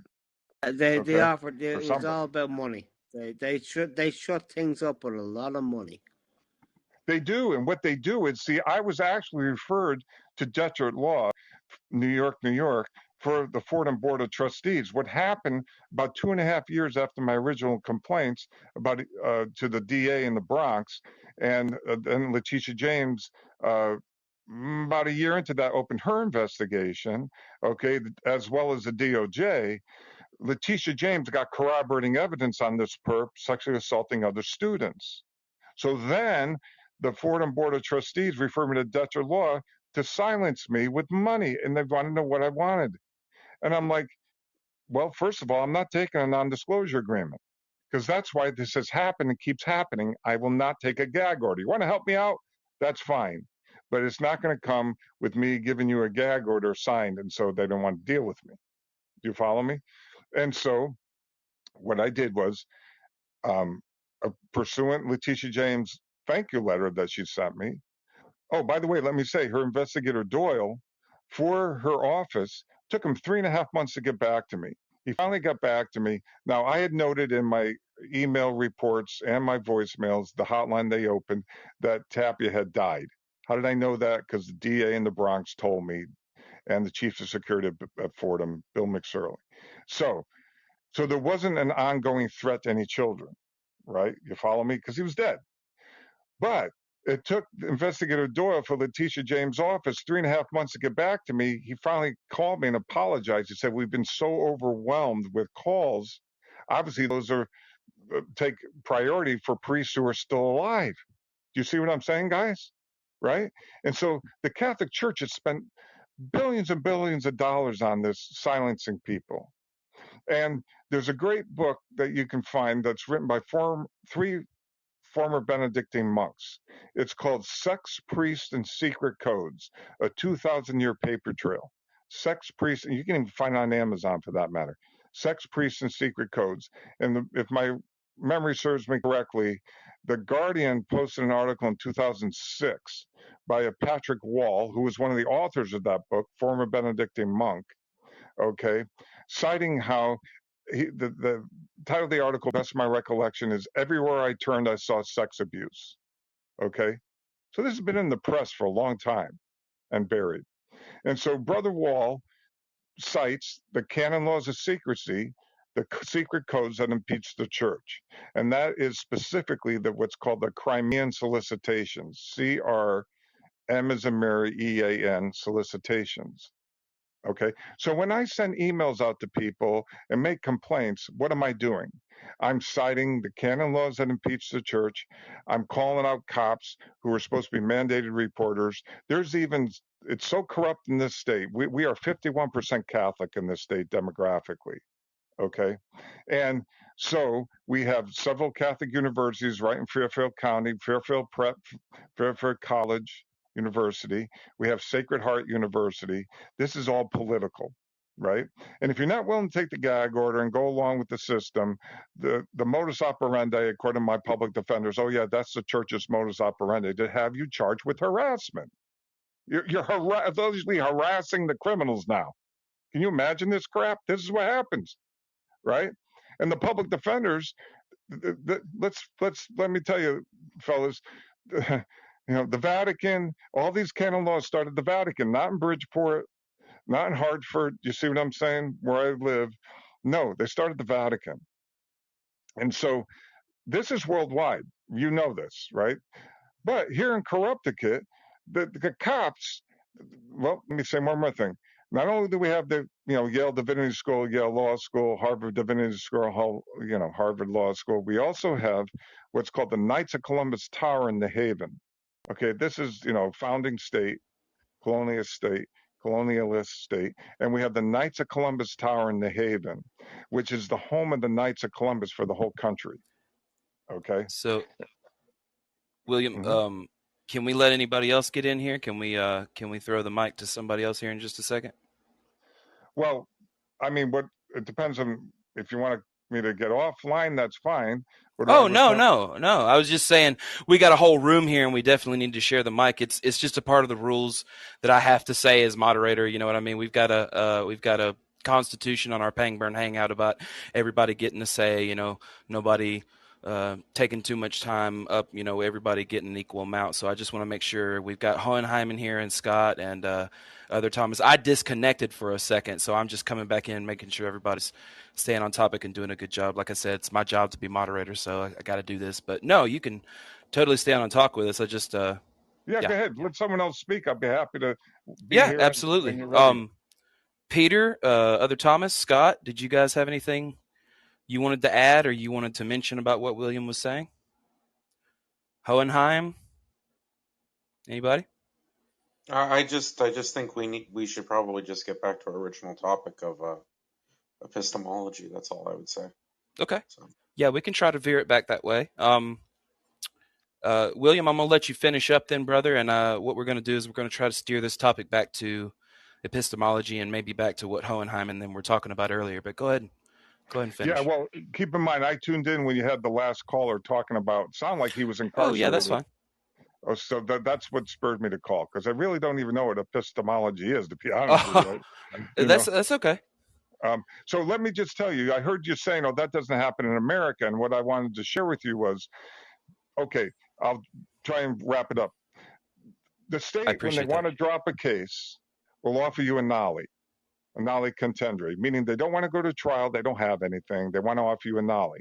The problem with nollie, guys, is this. This is how I ended up incarcerated 2 months, is I reject plea bargains, right? If we're a police officer to make arrest here in America, they have to have probable cause that a reasonable person would determine you actually committed a crime. Well, all the emails and voicemails were never produced by any prosecutor or any public defender because I'm reporting crimes. So, of course, they buried all that. You see what happened? And then all they have left is hearsay garbage, you know? And so the problem with nollie is this is how I end up incarcerated, is I reject nollies. Why? Because if you get 3 nollies offered in a 13-month period, you're going straight to DOC under the 3-strike rule. And I had 2 nollies offered to me within a 4 or 5 month period. So there's no way in hell I was going to fall for that entrapment. But I only learned that by studying. Right? Because your public pretenders are nothing but corrupt prosecutors. They don't tell you. You see what I'm saying? They don't impeach the corrupt cops. They don't impeach the corrupt judges. You know, this is all treason, by the way.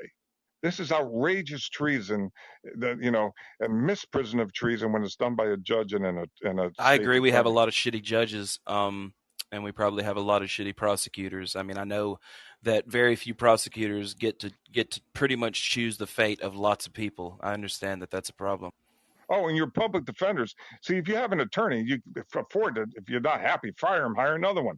When I tried to argue pro se, self-represented, the judges would stop me because they're in on this cover-up. They've been that way the whole career. Otherwise, we'd have a lot of priests and bishops and cardinals in prison. You see what I'm saying? This is self-evident. Yeah. And so what they do is they would stop me and say, I'm going to assign you a public defender. I would object. Then they say, enough. you're going to have a public defender. Now, if you continue to argue, they can cite you for contempt. So now you're stuck with a corrupt public defender.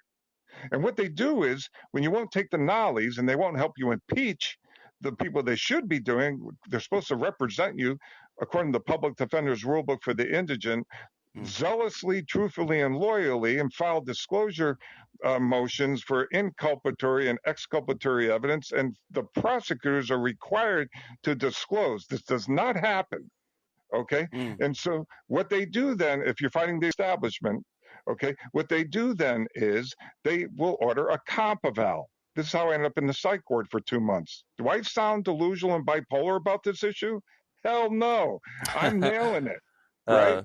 So what they did was they used, a Fordham alumni with Department of Mental Health Addictive Services, they're puppets. Okay. You follow me? To determine that I was somewhat. Right. Well, Department of Mental, you have DPH, which is Department of DPH is the Department of Health. Every counselor is certified by DPH. Your doctors, everybody who's a medical professional. But Department of Mental Health Addictive Services, I never heard of before. These people work for the state for the court operations procedures for the state's attorneys. Do you see what I'm saying? So with all your, I'm not trying to interrupt you because I got to move people along. What have you learned from all your studies about this? What has this shown you that the biggest problem in our system is? Well, of course, George Carlin, who owns America, the state houses, the courthouses, they're all bought out. I remember that bit. Yeah. All in the back pocket and that stuff. Yeah. Yeah, and then you have his skit on religion is bullshit. I do believe in Jesus. Personally, I feel I've had some help in this matter. Otherwise, I would have ended up in DOC. And let me tell you something. When they use Department of Mental Health Addictive Services, the agenda is to get you involuntarily conserved, which I had 2 attempts on to do that to me twice, where then they want to medicate you. The state is draconian and corrupt. Well, they will medicate you and give you a chemical lobotomy. And this is, I'm not the only person who's experienced this. I actually, when they incarcerated me 2 months in the psych ward, falsely, of course, because they had no evidence I'd been harassing anybody, they threatened to have me. First, I had a judge 6 months prior try to get me involuntarily conserved. Now, the reason I'm sharing this with you, if someone the judge is trying to get you involuntarily conserved for person in a state, they assign a guardian and conservator. So kind of like Britney Spears. Now but they're court appointed, they're attorneys. And so they were telling me they're going to do Judge Arthur a favor. And I'm like, oh, you think so? So I read the Public Defender's Rulebook for the Indigent, 197 pages. I read the Crime Scene Investigation Guidelines, a PDF online that you can find, commissioned by the Department of Justice for all law enforcement in 2009. I read the DOJ Reform Guidelines. Brother, I'm not trying to be a dickhead. I really am not, but we're getting off on a lot of different tangents. Do you have any closing statements before I take the next caller? What I'm trying to do is tell people this is what happens. In fact, there have been doctors now doing this whole COVID thing who've lost their license. One got arrested, Simone Gold, for trespassing. She's in jail illegally. And the American Medical Association, their governing bodies want to do comp evals on these people, psych evals. Right? Okay. This is what they do in America. So I ended up 2 months incarcerated. I fought off the attempts to have me involuntarily conserved. I got it thrown out 6 months prior when the judge attempted to do it. And the judge who sat the probate matter, I said, fine. When they put me in writing, I said, well, make my freaking day. Try and get me involuntarily conserved again. You're going to have to sign me an attorney, and we'll subpoena the prior judge who threw it out. I got you, brother. I got you. So knowledge is power. And if you want to fight, the reason I'm sharing this with you guys, if you want to stick your neck out there and fight the establishment, and I sued law firms and I sued towns, police departments after I got these things dropped, and they doubled down and arrested me repeatedly. 4 illegal arrests in 4 years. You have to have the knowledge if you're going to be a civil advocate for yourself and other people. It's not, you can bang your head against the judicial branch, you can bang your head against the politicians. I have reported to House and state, senators and House representatives on the state and federal level. I still do. They stopped prosecuting, they stopped arresting me, they've buried all this, and they continue to cover up for the Catholic Church. But I am sorry that all that has happened to you, and I definitely understand why you would be very upset about it and want to study and get into it. But what I've got to do right now is make sure that we get other callers in. You can jump back in the queue if you need to, but I really appreciate you, man, listening to your story. Hey, all right, brothers. Thank you. Thank you, man. We really appreciate You're welcome. Bye now. Bye now. All right, Scott, Hohenheim, Peter, Wise, do we have anything to say or talk about? Did we want to? I think other Thomas said he'd be back, and we'll be on for a while for sure, because we've got a few people here with us. Anybody want to say anything after all that?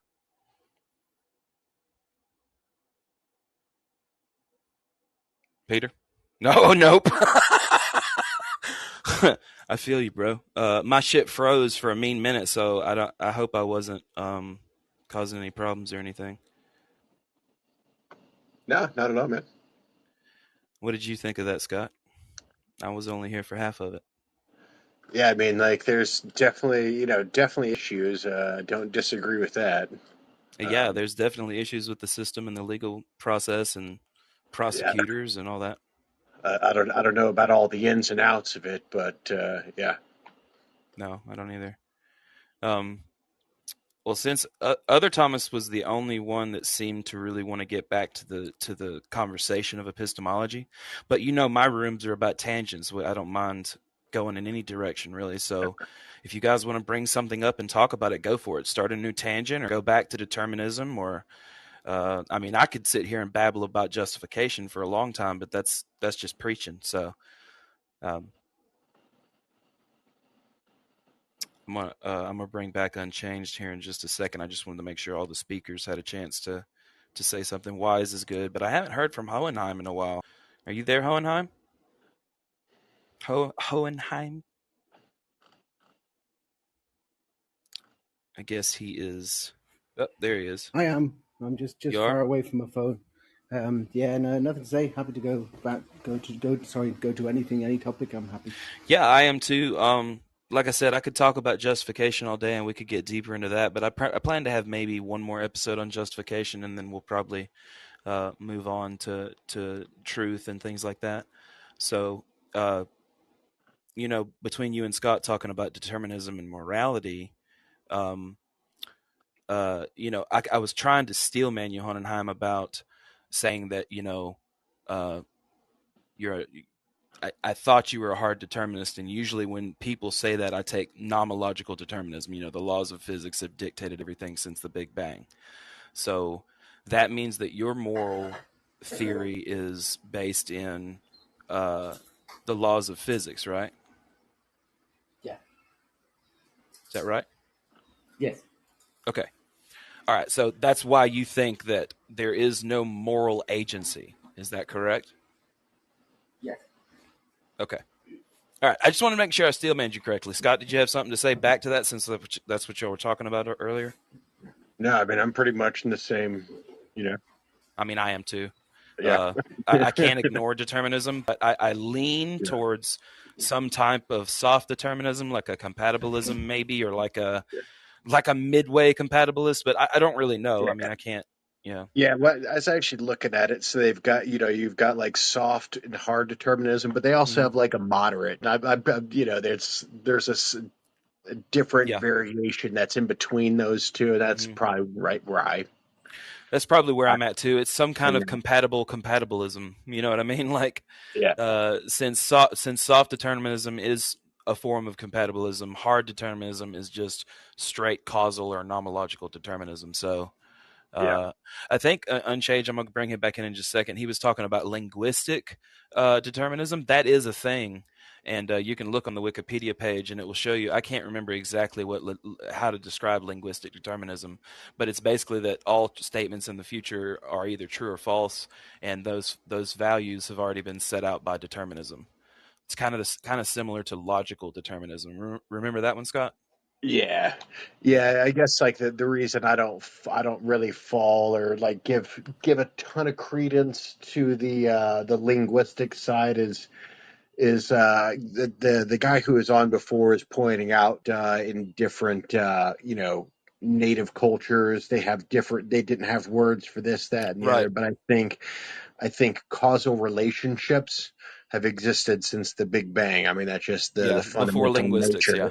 Yeah, just the fundamental nature of the universe. If we assume uniformitarianism, I think that's going to be the natural understand. Even if we have the laws of physics incorrect, and in 200 years it's just we Yeah, were babies and we didn't understand, I still don't see how we get outside of determinism. You know what I yeah, mean? It's yeah. going to I be a mean, difficult one. yeah, you'd have to disprove the arrow of time, which I don't think is possible. I I think of it in terms of like Schrodinger's cat, and multiple probabilities of a determined uh, kind of Yeah, like a quantum flow, if you want to talk about metaphors. But exactly. yeah, Yeah, I mean, like you know where I stand is like I don't have like this notion that things are technically predetermined. I think there's like an amount of probability, like in that yes, probability, like over time makes it so it's hmm impossible to Well, truly predict the future, but it's still determined once yeah. at any point going back, it's determined. There's no way past that, in my opinion. Like I said, even in 200 years, when we understand physics even better, or it's even something different, a new enlightenment, a new type of Yeah, mathematics, it's still going to be. I mean, I can't conceive of how we can get out of determinism. But yeah. anyway, well, uh, yes, Unchanged. What's can up? I jump in? Yeah. I mean, I was gonna. Can I just something I wrote that speaks to this in a kind of indirect way, but then comes back to it that might Oh, that was interesting. sort of Okay. resonate with I what I am was not saying being a before. dickhead, but as long as it's not as long as the last one, we're good I've got because it. I I've don't got want it. to give. Yeah. It's all good, brother. It says this. It says this. It's an extension of what I was saying before. It's worth taking. It's from an essay I wrote. But anyway, it's worth taking a minute to expand on this issue, as underlying the response to the COVID pandemic is this same ontological insistence on the reassertion of the scientificated body and therefore of the mind-body dichotomy. This can be seen as a backlash by a hegemonic and outdated Newtonian scientific paradigm whose claims and assumptions have been increasingly undermined by developments in mind-body relations, as well as the deterritorializing effects of a technology that increasingly dispenses with the need for a physical body at all.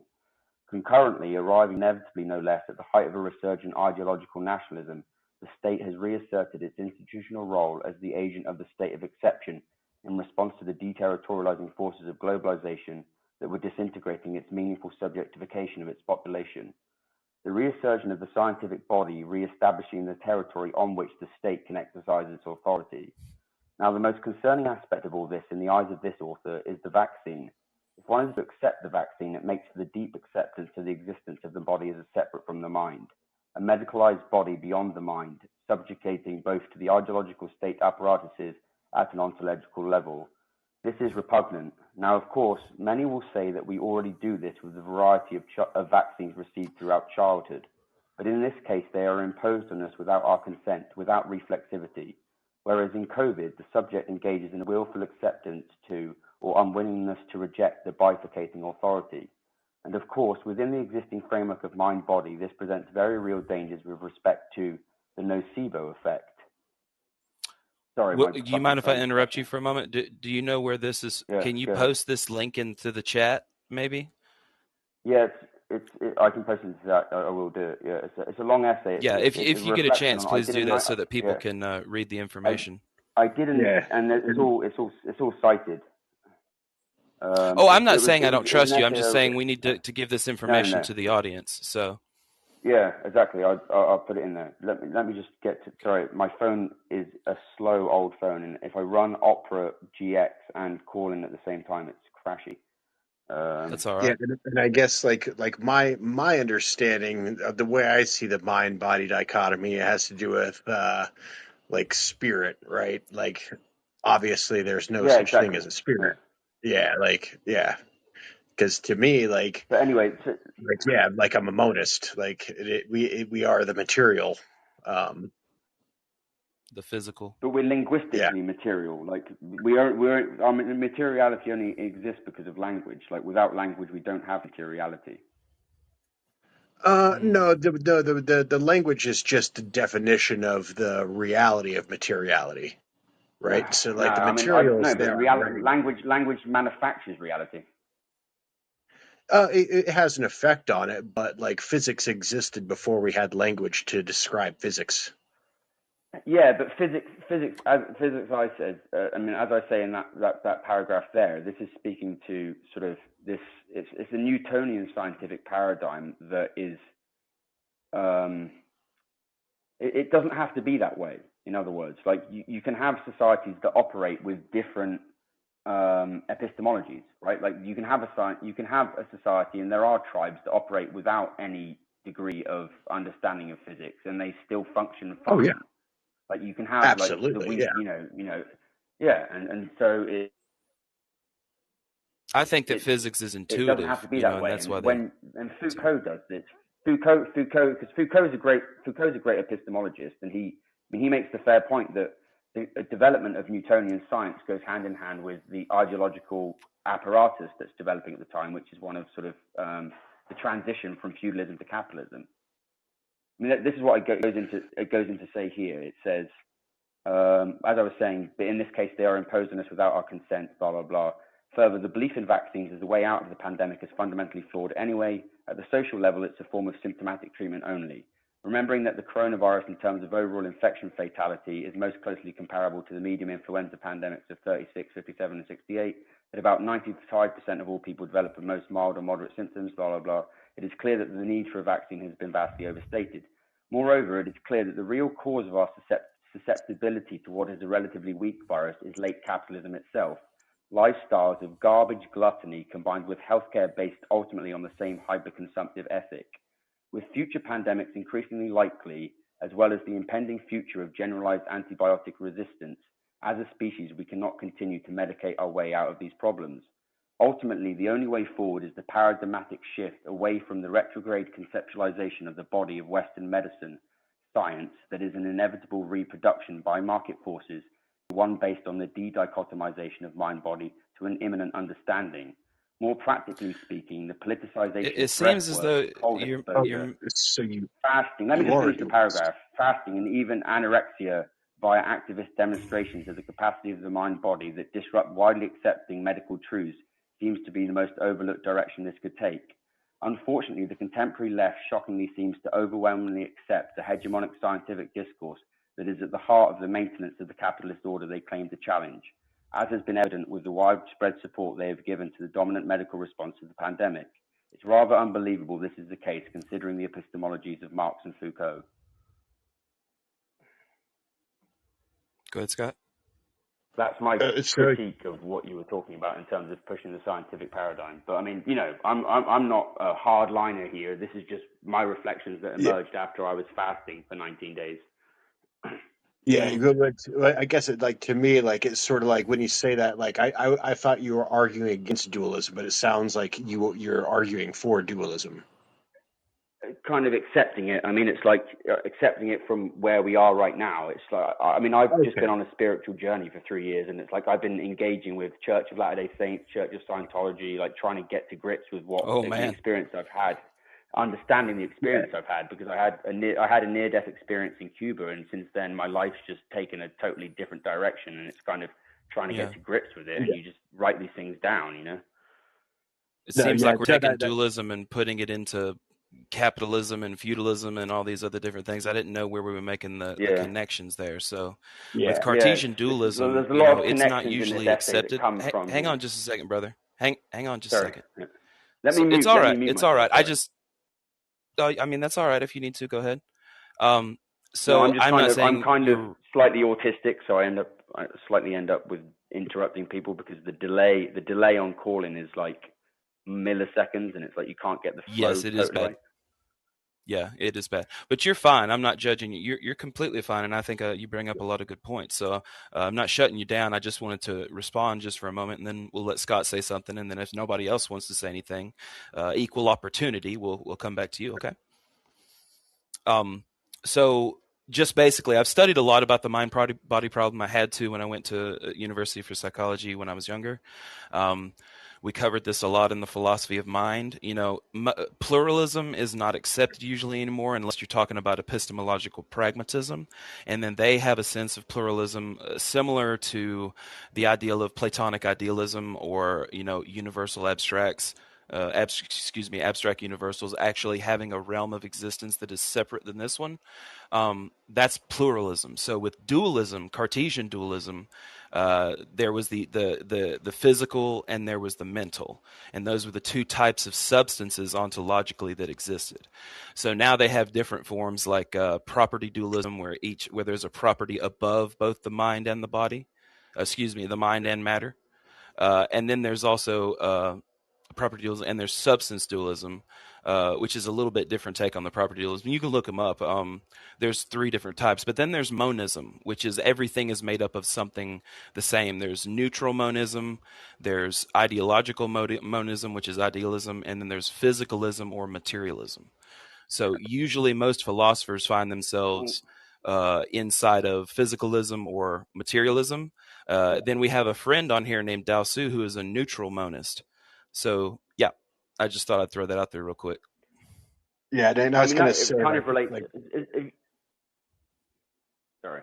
I just going to say real quick. Yeah, once you said once I clarified, because I thought initially you're arguing against dualism, but it makes total sense now that I just cleared that up. That's all I had. Yeah.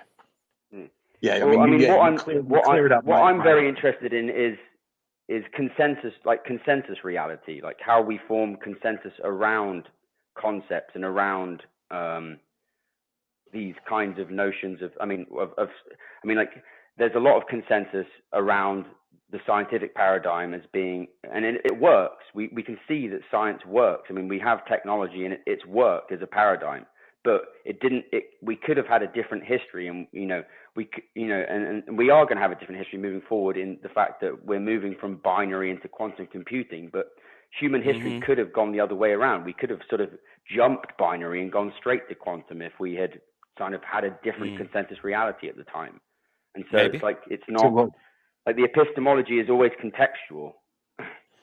Yeah, real quick, Scott, I would agree that epistemology is semantically contextual. I agree with that, because even in logic, the propositions have to be semantically agreed upon, or in deductive reasoning. So I agree with.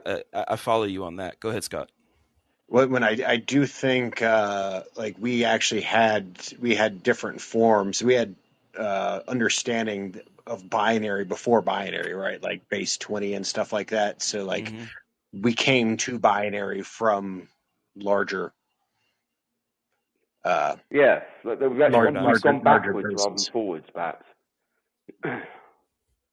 It's just like binary is just simpler for for certain things. That's why it sort of fell to that realm, like especially when we're dealing with electronics, right? So that's because the subject. The subject, the human subject is beyond programmability, or you would hope it is anyway. And so the fact that we went to binary in order to program computing, and then that has now backclashed into the technology that we make, sort of feeding us into binary. If you go back to, like pagan sort of stuff, they were kind of into all the heebie. Even like Sufism, or a lot of the spiritual traditions, they're into this triadic understanding anyway. And, mind, body, spirit, like they were already way past where we are now. And so do you think a spirit is bifurcation real?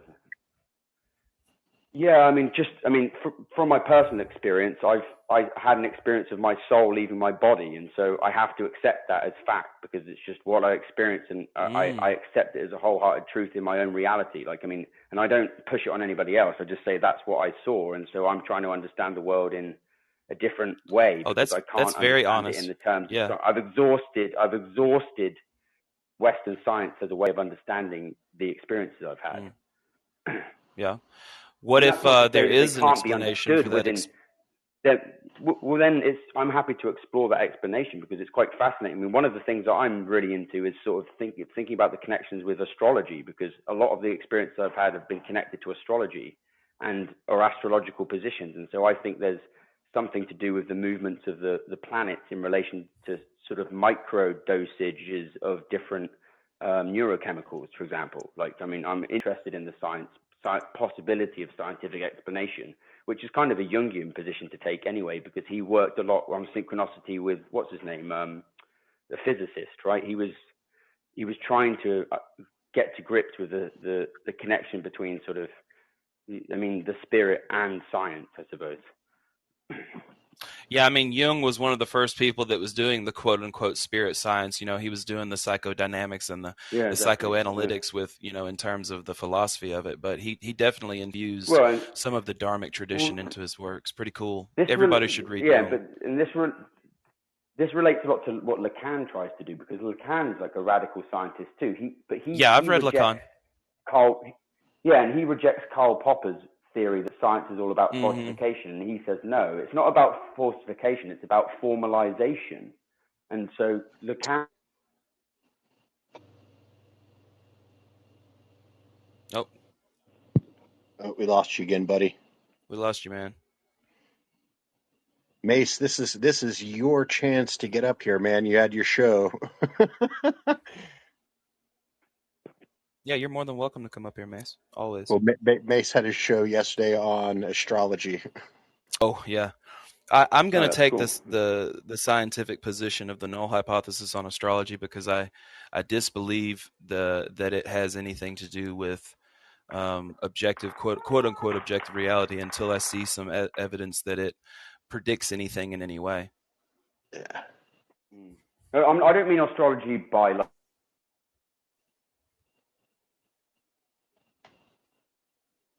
you know, like like you get in a newspaper or whatever. I just mean in terms of the actual. Okay, I follow that. We have a new speaker in Unchanged. We got G in here. He's always got some awesome takes on things. Do you want to hop in and say anything? Have you been listening for a little while?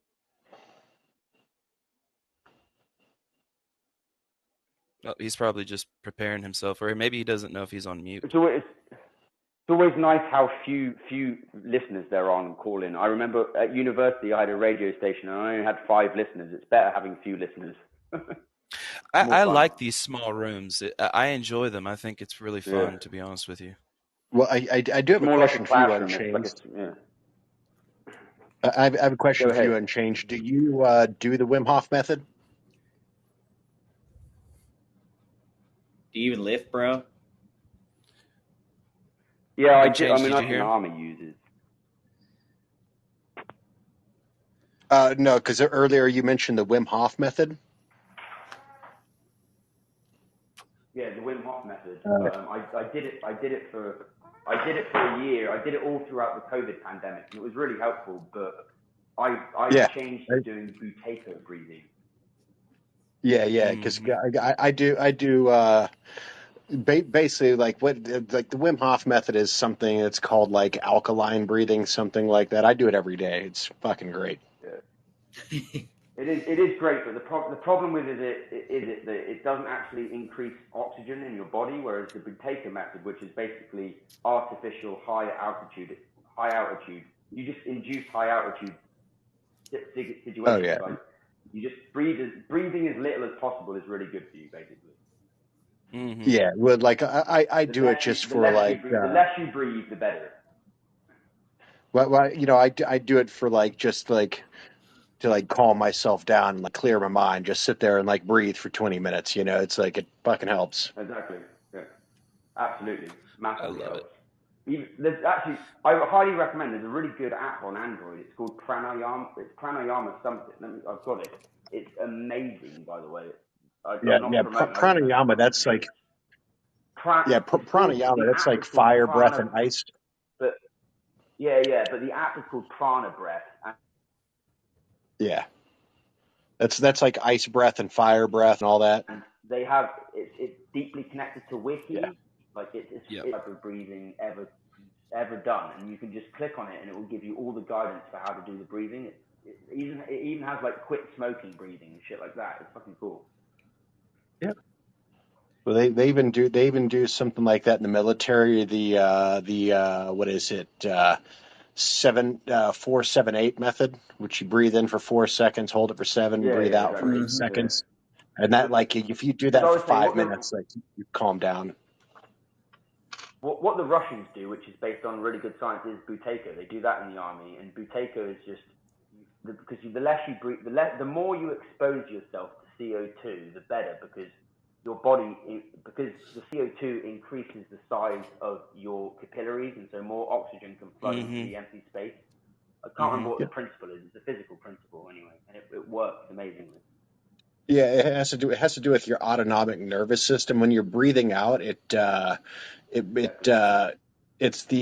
I think when you're breathing out, it stimulates the parasympathetic nervous system, and when you're breathing in, it stimulates the sympathetic nervous system. So when you breathe out longer than you breathe in, it's like your heart rate will significantly slow down. Like if you do it for 5 minutes, your heart rate will drop like 20 beats per minute.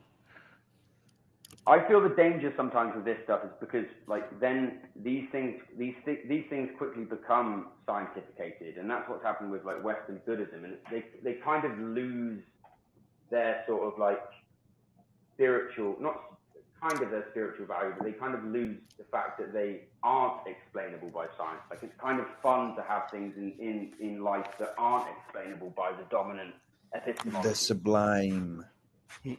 Yeah, let's let G jump in. The mystical experience. You know, it's like if you fully begin to scientifically explain the mystical experience, it's kind of tragic in a way. Well, you know, it's depending on how you decide to look at things, right? I mean, like, so if you take a sort of Wittgensteinian approach, or if people are upset that I just said his name like that, Wittgensteinian, there's always going to be like this ineffable threshold, right?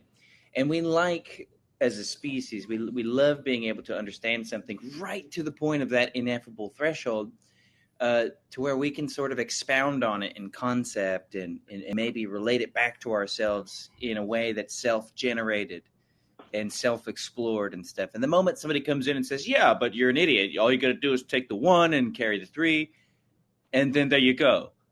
It's like, oh, well, you just took the magic out of it, asshole. Thanks. Exactly.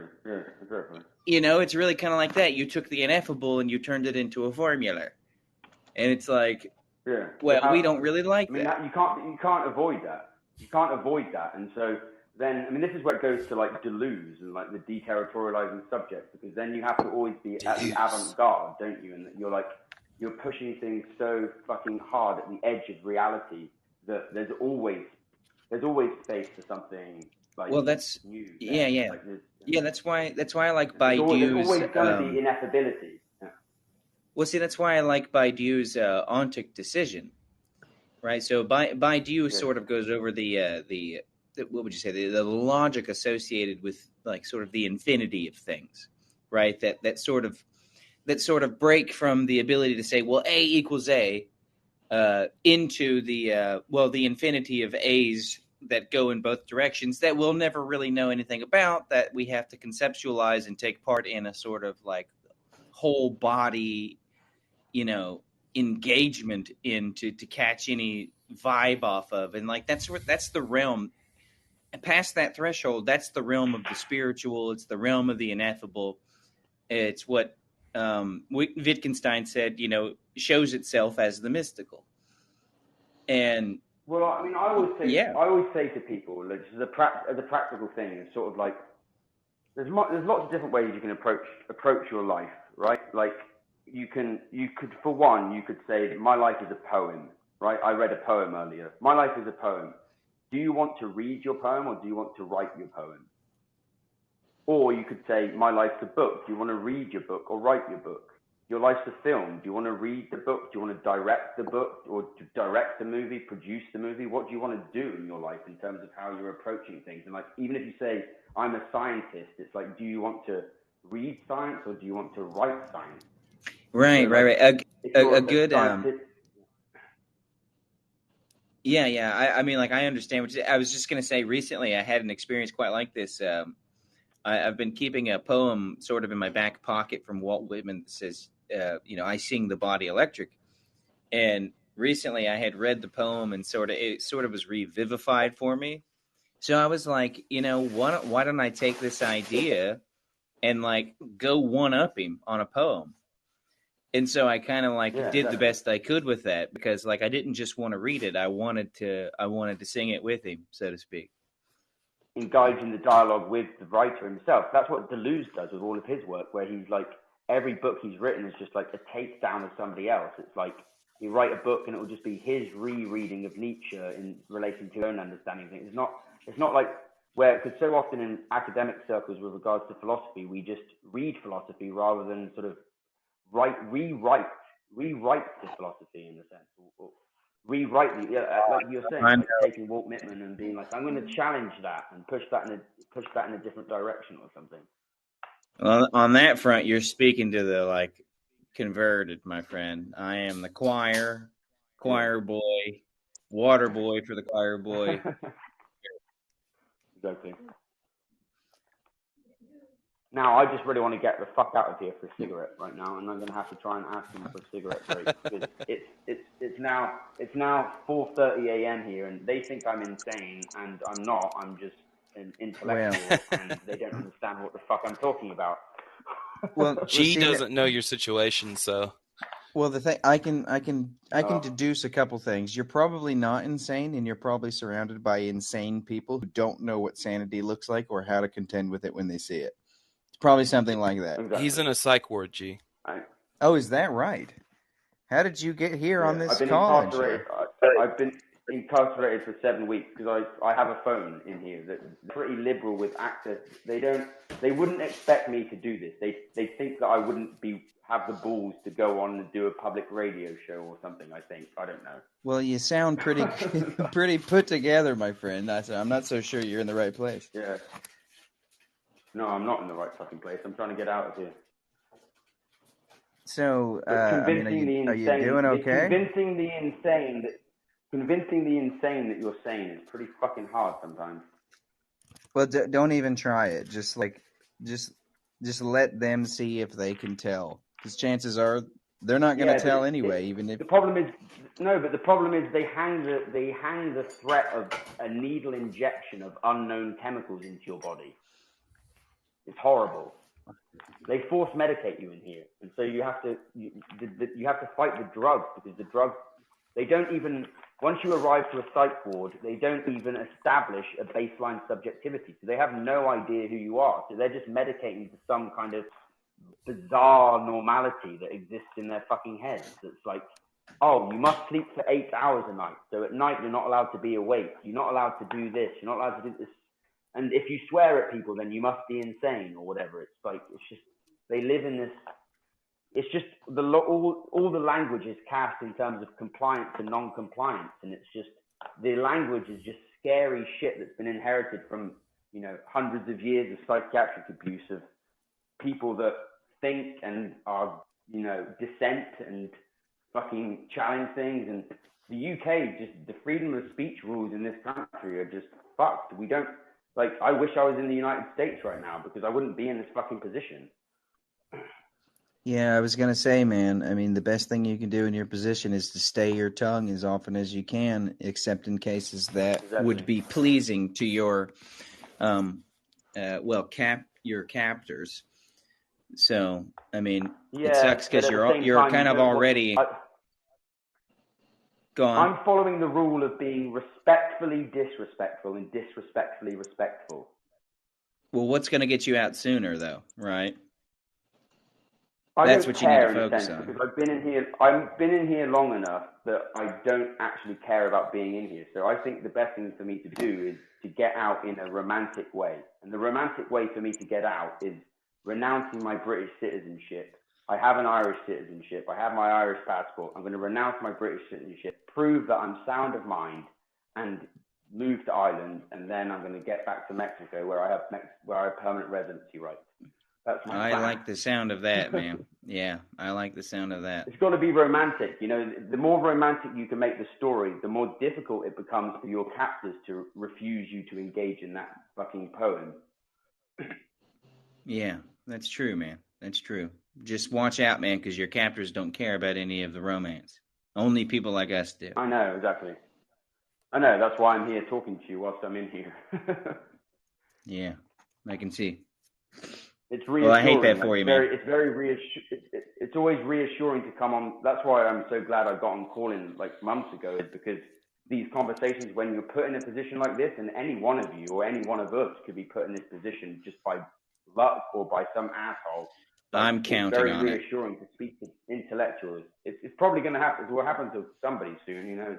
And besides the fact that we are in this time of peril, I would say, like the year is 1936 perhaps or something, like, and you know, there is this, it does feel like there's this impending peril in the world, and there's a lot of structural failure going on, and it's a fucking difficult time for humanity.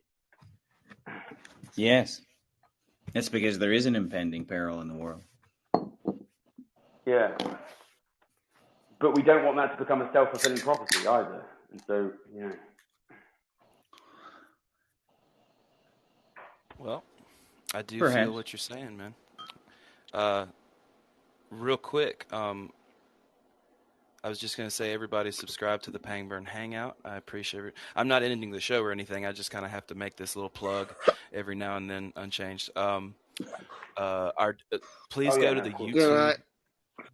Good night, Peter. Please go to the everybody in the audience. Please go to the Travis Pangburn Philosophy YouTube and find the Discord link and come to the Discord server and join us on there as well. Whenever we're not on here, we're usually on there. But I see one of my favorite people in the crowd, and I'm inviting him to speak. I don't know if he wants to, but we'll see. This has been pretty fun. It is the weekend, of course, it's a holiday weekend, so everybody's out doing their other stuff. But yeah, guys, go ahead if you want to. If y'all want to keep talking, or if Scott has anything to say, go right ahead. This is where it'd be nice if Colin had a feature to add music to the show in a straightforward way. Yeah, it would be nice if there was some kind of like ambient music going on while we were talking. That'd be nice. I mean, I could probably do that, I guess, but just something without beats, just ambient music. Just, you know, find it on That's YouTube. what, like, I always listen in the background. I always listen to Alan Watts' Chill Step on YouTube. Is really good. If you like Alan Watts, that's nice too. A little bit loud, G. A little bit loud. Yeah, it's loud. You can back it up, back it away from the speaker a little bit, and then you're good. A little bit better. I think we're probably okay with that. Go ahead, Unchanged. What do you want to say? You guys are a lot more like I've been on Pangburn Hangouts before, and it's been like just so confrontational that it was just like impossible to get a word in. You guys are much more moderated. On my shows, I like to connect with people and understand them and talk about really deep, complicated topics because it's fun to me, and I like, you know, interacting with different people. So yeah, exactly. Everyone's got their life lead, you know? Yeah. What was I gonna say? The problem is always when you do audio, when you do the speaker through the thing, it drops in and out too much. Yeah. Really, they need to make a fix and do a good way of putting like line in audio to audio shows. G, just a little bit further back. Oh God, it's been overwhelming, isn't it? It's not overwhelming. I'm enjoying the hell out of it. It's just Unchanged is like talking at a very low level because his phone's, I'm assuming, not the greatest, just like mine. Hey, so I figured we'd give it a try. It didn't go so well. It did not. You're lying, because I was enjoying. It was very peaceful sounding. It was just a little loud.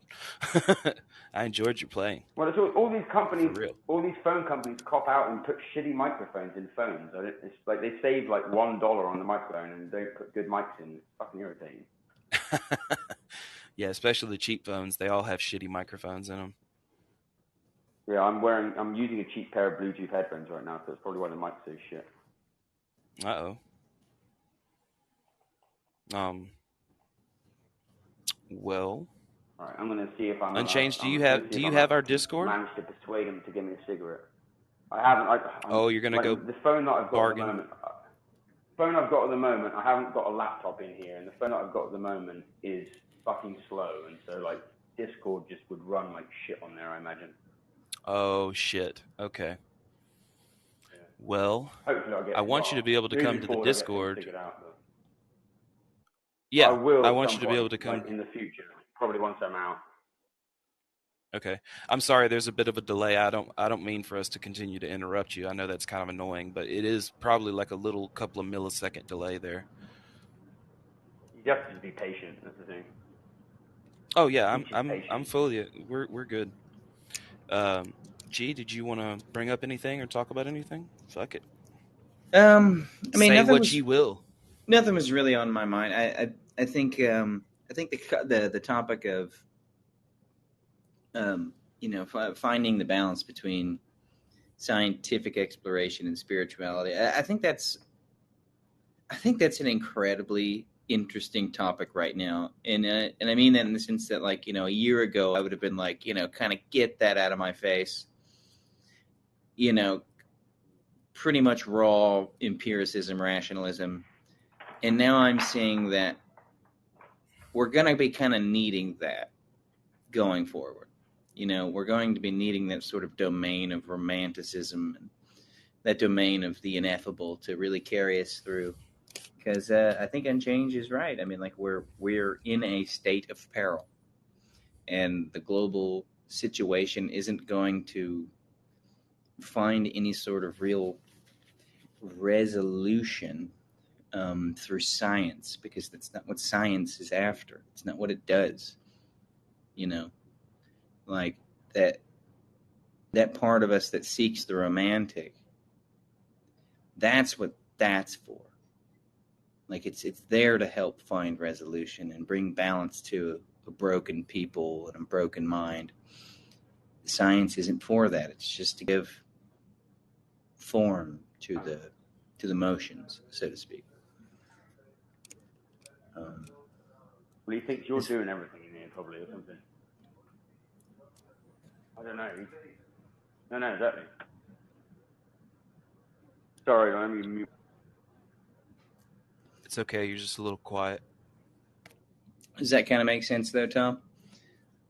I'm sorry. I was focused on getting him back. What did you say? Oh, the thing about the ineffable and the spiritual and the romantic. I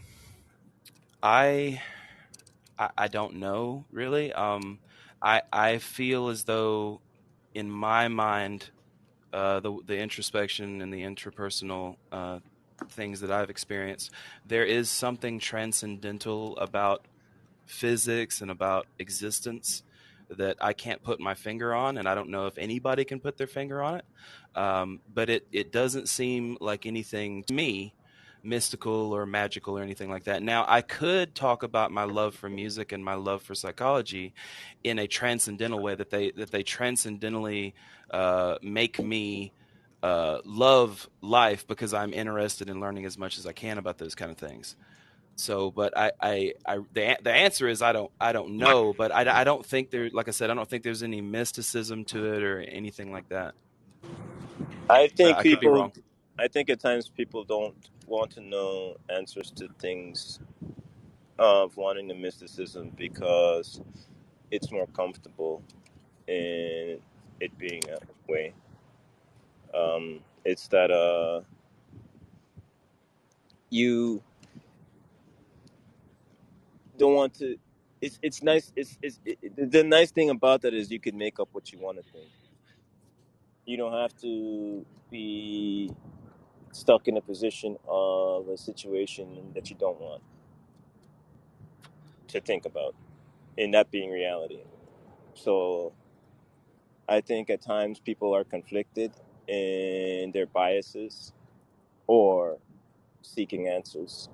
And sometimes one could have a stronger drive than the other. And either you're more about your bias and what you want to think, or you're more about seeking answers.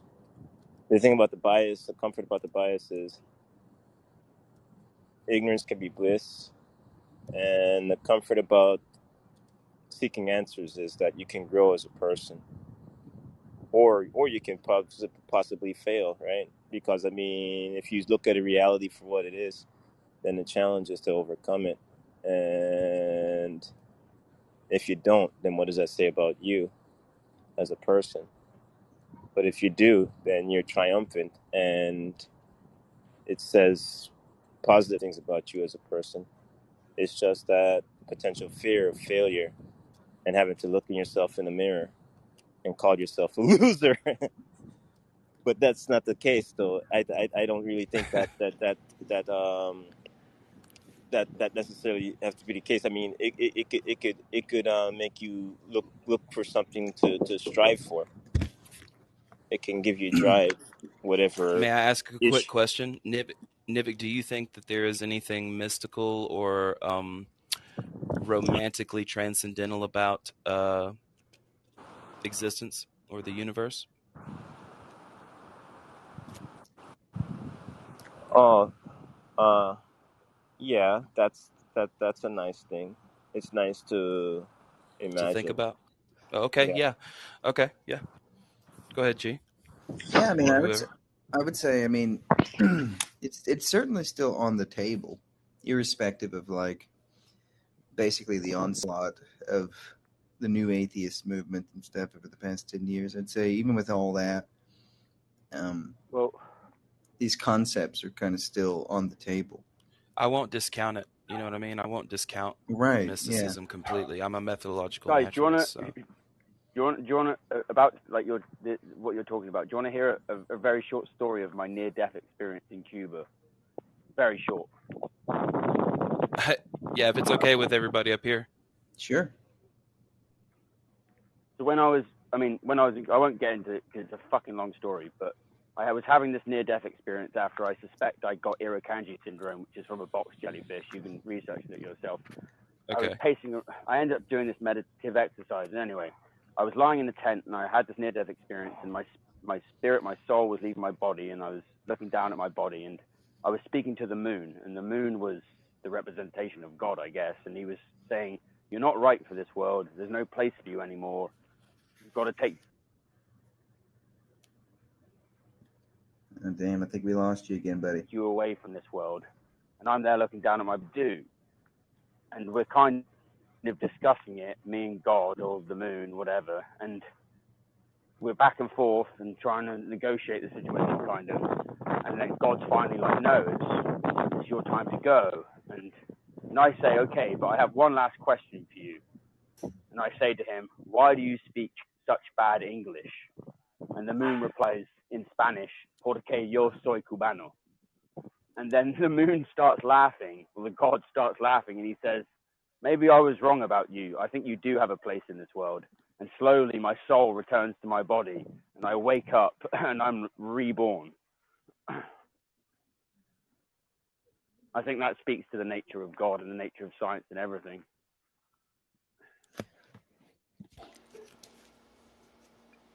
Go ahead, G. If you want to, or Nivik. Oh, I mean, that's one of those stories that like it's hard for me to integrate as like, you know, something that I can draw like my own knowledge off of or my own wisdom or something like this. I mean, if it really did happen to you like that, I mean, that's got to be one of those like just sort of next level kind of experiences. Now, I've had similar experiences. It was like an ayahuasca trip without, Yeah. Actually, I was gonna mention that sort of thing. Like I've had those kinds of experiences, not particularly on ayahuasca or anything. Like Maharaji talks about like how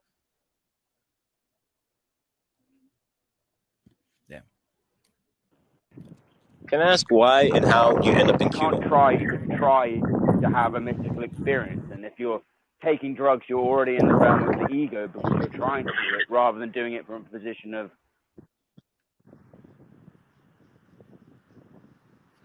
I hear A you, quick, Unchanged. Nivik has a question. why and how you end up in Cuba? Can you hear us, Unchanged, or did you cut out again? Hello? Yeah, he may have cut out, Nivik. Okay. Let's see if we can get him back. Hang on just a second, and if not, we'll talk amongst ourselves until he can get that resolved. Unchanged, can you hear us?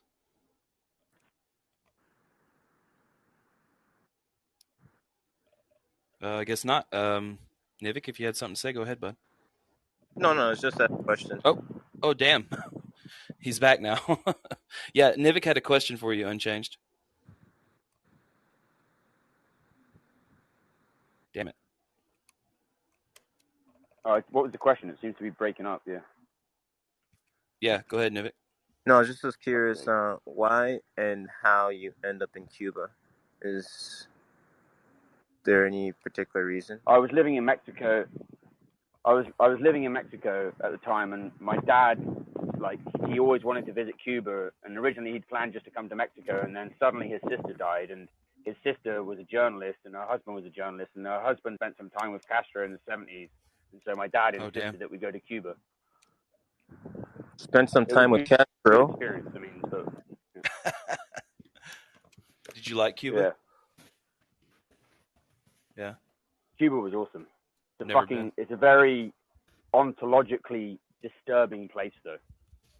Disruptive. I would say, because Air D. Lang talks about ontological stability as the sort of origin, or ontological instability as the origin of schizophrenia, basically.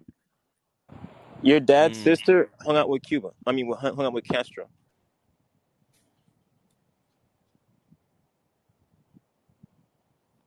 I mean, that's pretty cool.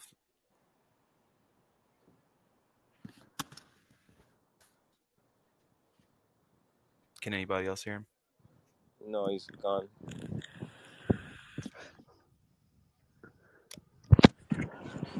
Damn.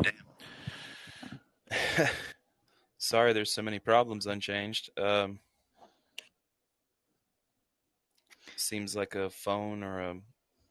Well, go ahead, guys. I don't want to stop the conversation. Well, it's no worries. I was actually going to hop off here for the night. This has been a pretty cool little conversation. I hope everybody has a splendid evening. And if anybody's here that's not already hooked up with us on Discord, please do come hang out with us. We have a lot of great conversation. Yes. Take care. I will be going. Yeah, I will be going into the Discord after this, and I'm sure a couple of other people will follow us. Anybody who's in the call, he's back again. The call list. If they, what's up, Nivik? He's back again. Oh, okay, go ahead. Did you manage to hear my ontological destabilization thing? Garrett was leaving, and we were talking about that, and then Nivik, I think, had another question. No, you. Yeah, go ahead. If you're saying anything. The reason though why it relates back to what I was saying earlier about linguistic determinism is that I speak pretty fluent Mexican Spanish, but Cuban Spanish is fucking hard to understand. So I was in this situation of like partial understanding, and it was very easy to get carried away and run away with your own thoughts about what people were saying around you. Like, you kind of understood, but then you missed a lot of stuff, and so you filled in the blanks with your own sort of fantasy, basically. And so it's kind of a new theory of schizophrenia in a sense. I mean, quite a few people have been writing about like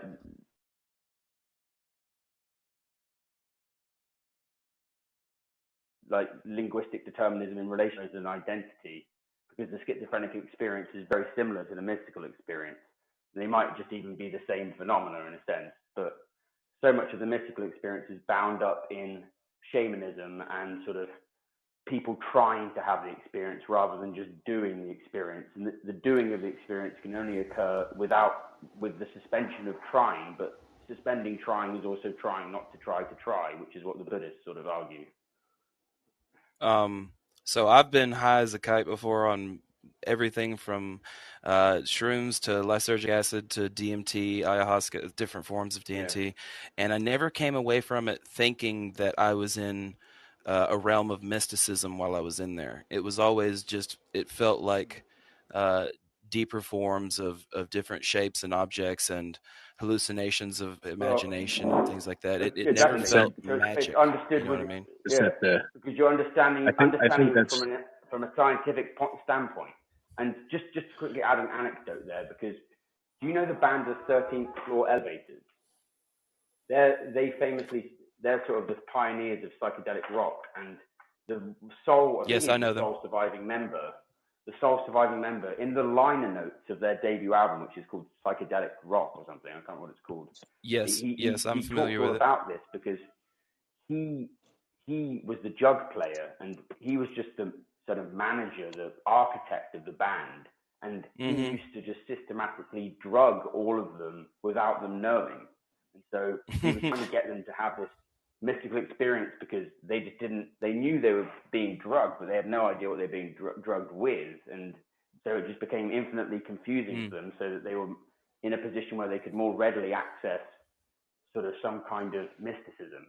And this relates to what Maharaji sort of was doing in relation to Ramdas, because Ramdas goes to India and brings all of this fucking ecstasy and MDMA from the Harvard experiments with him, and like gives it to Maharaji, and Maharaji's like pretends to take it and then does take it perhaps, or doesn't take it, like no one knows. I think it also depends on like what level you're at, right? So like if you get to a point like where you're past like the stony baloney stage and you get fully zooted. I have been in the pocket, as they say. In the pocket. I have been way deep in the pocket with some DMT, bro. If you Google it, and there's a really interesting essay it's a scientific paper that's just if you type in Google something like psychedelic experience and schizophrenic experience comparison or something like that, there's a really interesting essay about it. So I also have bipolar disorder type 1, so I know what psychosis feels like, direct experience. Yeah, I mean but you know, bipolar in the UK is being used in the same way the Soviet Union did sluggish schizophrenia. I'm going based on the DSM-5, so. Yeah, I know. The DSM is just a bollocks book that the psychiatrists made up just to categorize people into boxes of control. Yeah, I don't like to characterize people specifically on their traits or their personality traits. Exactly. I mean, humans are much more complicated than that, so I agree with you in that sense. And they are working to come out with the DSM-6 that is in the development stages. I still see it as a way of understanding psychological disorders. So. Yeah, you know, it's interesting still. I mean, it's still interesting as a way of approaching things, but like, one of the most alarming inclusions in the DSM-5 was oppositional defiance disorder, because it's basically just like, oh, if you're a political dissident, then you are mentally ill. I would have to go back over that part just to make, but I think there is something like that in there, but I can't remember. It's been a long time since I even read like 20 or 30 pages of it. But yeah, I would recommend everyone go read the DSM-5 and learn what psychologists in the past 30 years. There is a big resurgence of anti-psychiatry from within psychiatry. There's a lot of radical psychiatrists that are saying fuck this shit at this point. That's why I think everybody should know their psychology and their neuropsychology, so that they can have a better grasp on what it would mean to get help through. You know, I have to take medication to stop my mood swings, so that I don't go from top to bottom all the time, from mania, psychosis, all the way down to the bottoms of depression. You know, so if I didn't have that medication, I wouldn't be able to function. Too. Oh yeah, I'm cool. diagnosed by I feel you on that. But I always prefer. I mean, the old word was manic depressive, and manic depressive is more romantic. Like it's got a romantic connection with it, because there's a lot of artists and so forth with manic depressive. Bipolar is just like it's very, very scientificated. Yeah, I usually prefer the scientificated. Yeah. Easier. But I don't Yeah, disagree with I was idealistic. I'm sorry, Nivet.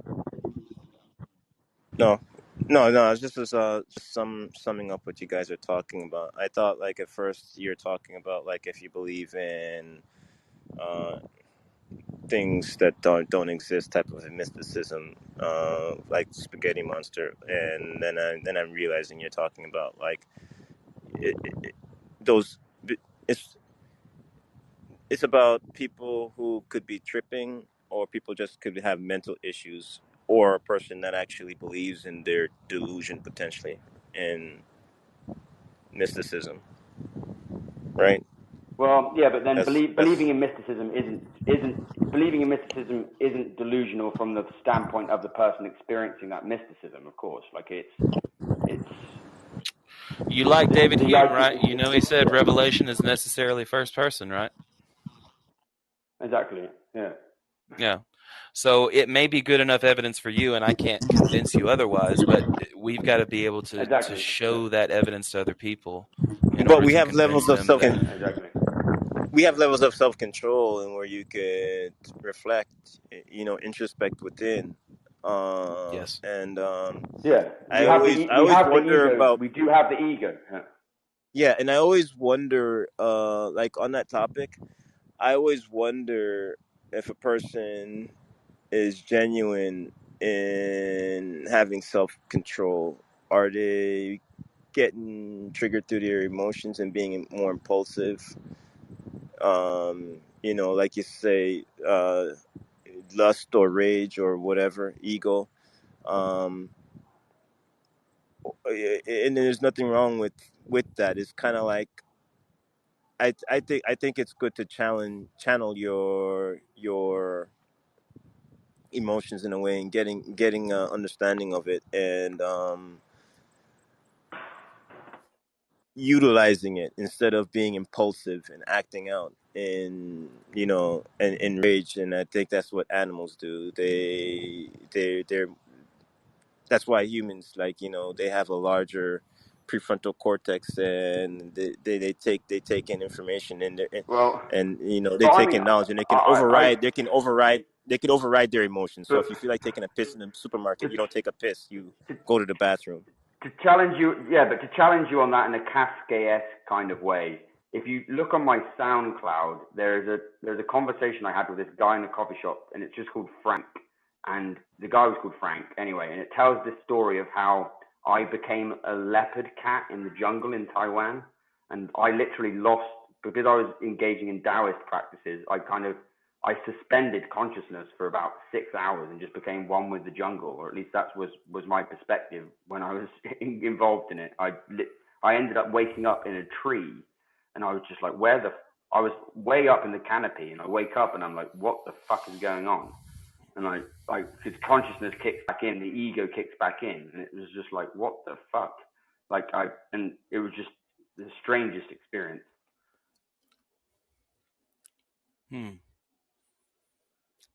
Yeah, I've had Sorry, a somebody's lot of kicking off in insane here. experiences. It gets quite scary in psychiatric establishments because people kick off all the time. Yeah, I There's just understand. tantrums, just endless tantrums. Oh, I bet that's annoying as hell. It's annoying as fuck. It's hard to get work done in here, or hard to get intellectual work done anyway. Oh my god, I wish you could get Yeah, some noise canceling headphones. I've got some Go I ahead, managed to Nivik, I'm get sorry. Bluetooth headphones today, thankfully. I've got something. Sweet. well, it makes you start acting like I guess like animals around you. That's the paradigm. Breaking up. Not yet. I barely heard that. Well, this was after this was an interesting experience because I mean last year when I was in Portugal I had a kind of similar experience and I talked to a cat for 20 minutes and then like had a full conversation with the cat for 20 minutes and then when I was in Taiwan I met this girl who just talks to animals and she just understood within the community that I was living in to be an animal whisperer, and like people bring animals to her, and she gives them therapy and then gives them back to their owner. That's awesome. That's just another reality that Yeah. Taiwanese culture is quite weird like that. They're very superstitious people. Yeah. I don't deny the mystical or anything like that. I mean, it may very well fit into a view of reality, and there may be something like the mystical or like the magical or something of that nature. But insofar as what we understand, I disbelieve until I see not necessarily just empirical evidence, but I mean, we have to have. What's that? Until you see it yourself, man, and then probably you will see it yourself at some point. Like, and then you'll Well, be like, I mean, wow, yeah, I mean, what the fuck?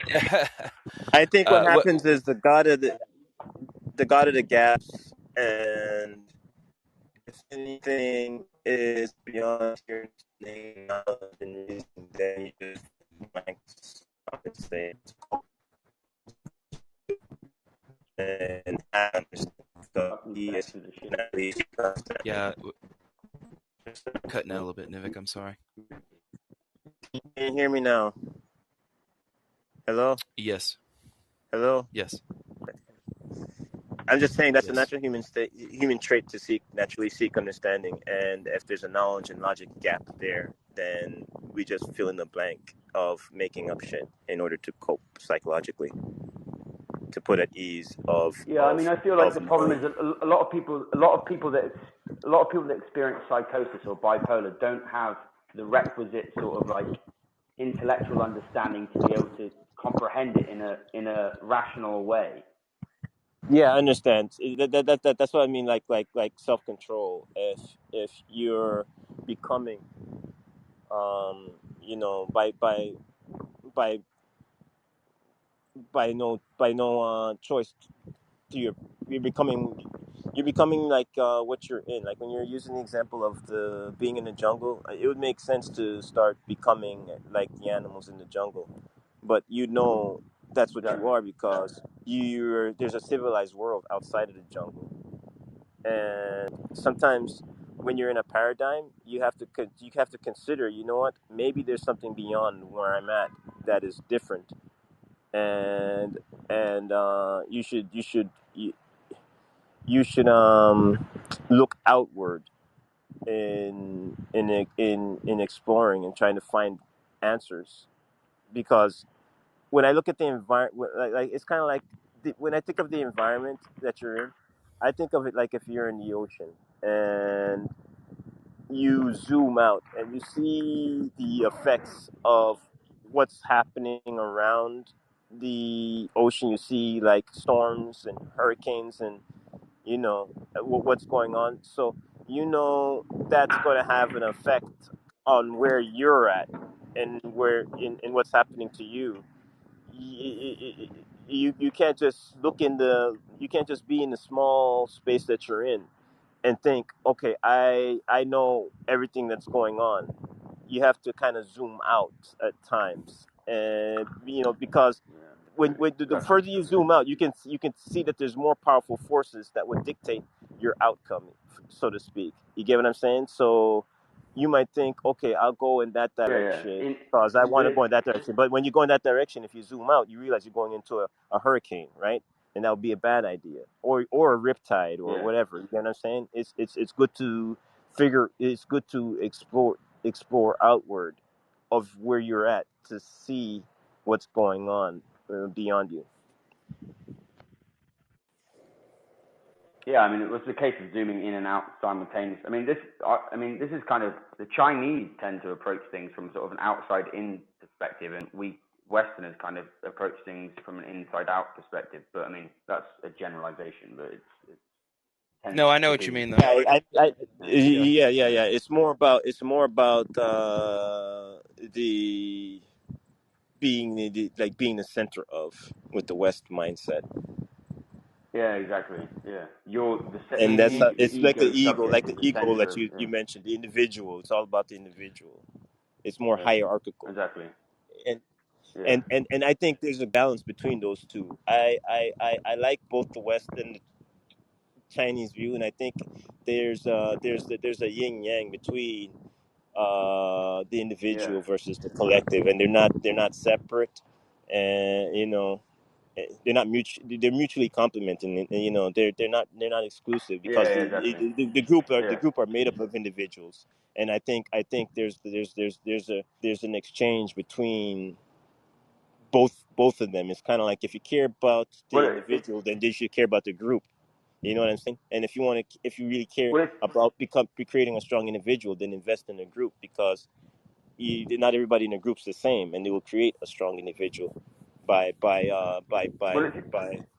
yeah. it's interesting because there's a Chinese patient. There's a Chinese patient in here, and like he walks into the situation here, and he just seems to immediately sort of take a step back, zoom out, look at the situation, and be like, he's asking questions like, why is that table there, and why is that person standing over there? And it's like, that's a really interesting question and an interesting way to look at things.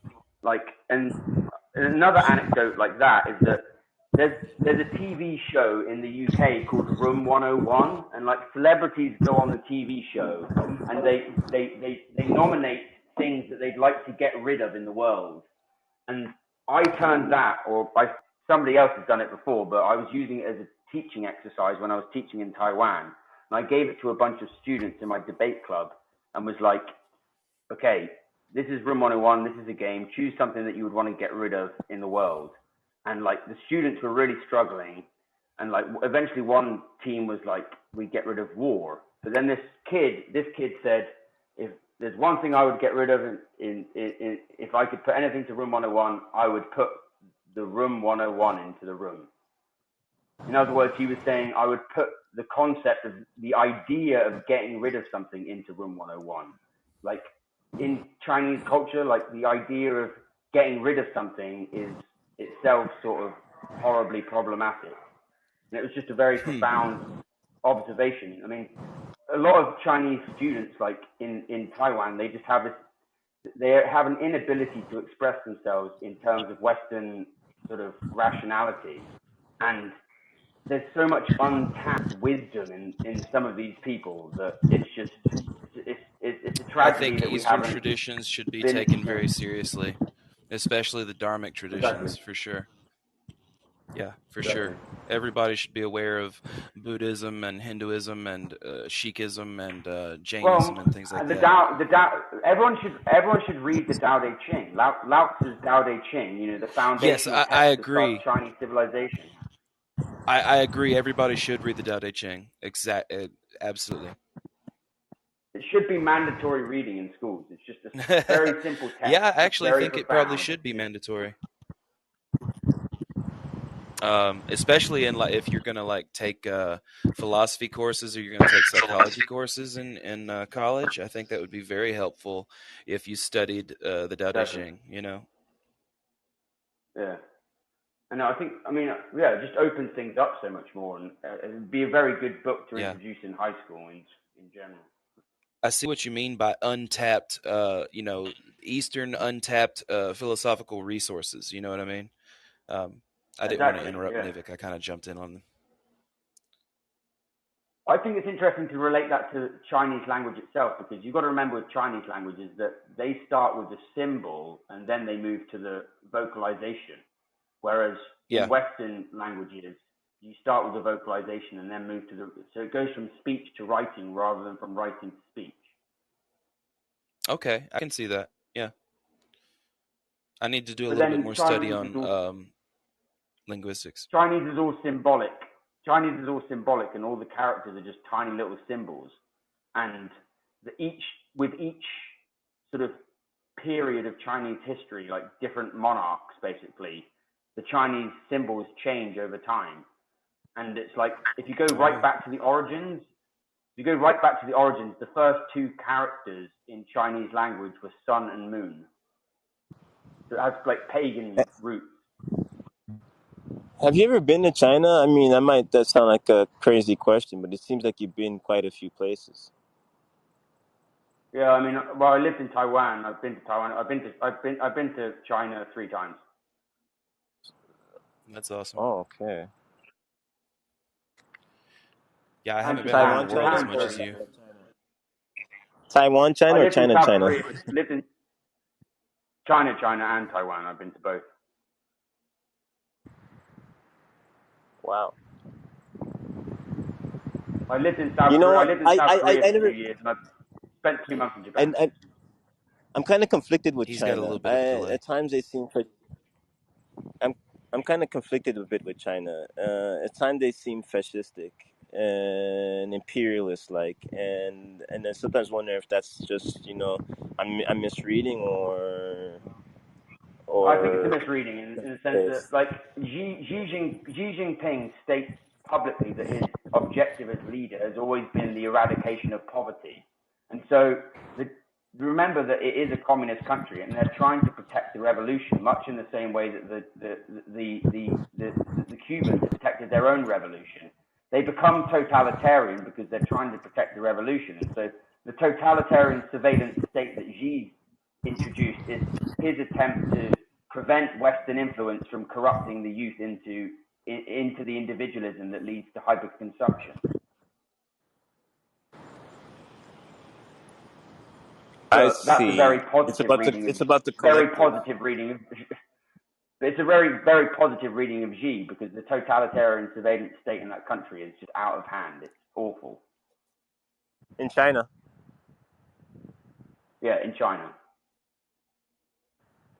You know, And G one Taiwan. time Taiwan has an like incredible surveillance. G was talking about one time like sometimes the collective could come off in a way that's fascistic. It's kind of Yeah, like I mean China's because always everyone being stayed stemmed away from violence. no, I'm just saying like Sorry. they are looking out for their fellow citizens and it's about everyone who is Chinese. That in itself, that is communist. It's also kind of fascistic in a way because you're excluding Yeah. as No, you I could mean, be excluded as well. yeah, absolutely. Yeah. And I hear about discrimination. But then, I hear that but discriminate in China. but then, if you go to Shanghai, for example, like they really worship British culture in Shanghai, but it's not contemporary British culture. It's like 1920s, 1930s London type, like Yeah. jazz bars and sort of, like I see. radical intellectual thought. Like that's the kind of they respect the romantic Britain, which doesn't exist anymore, unfortunately. They weren't always like that though, right? Because remember, Britain No. once went to war against China, right? With they call it the Yeah. great Opium wars. they call it the great insult or something like that, embarrassment, ridicule or something. I can't remember, but Opium wars. they've yet to get over. They're still butthurt about that, and they've still yet to have gotten over that. I hear them mention it a lot all the time. The great humiliation. Yeah, that's what it is. The great humiliation. Well, and that's And why they take. That's it's why kind they. of like That's it why sounds they like a love hate. conflict. Wasn't it the Opium It Wars? Is sounds like that a the one you're love. talking about? Yeah. It sounds like a love hate relationship a bit with China and Yeah. the West in a way. I think though that the British royal family has a decent relationship with Xi.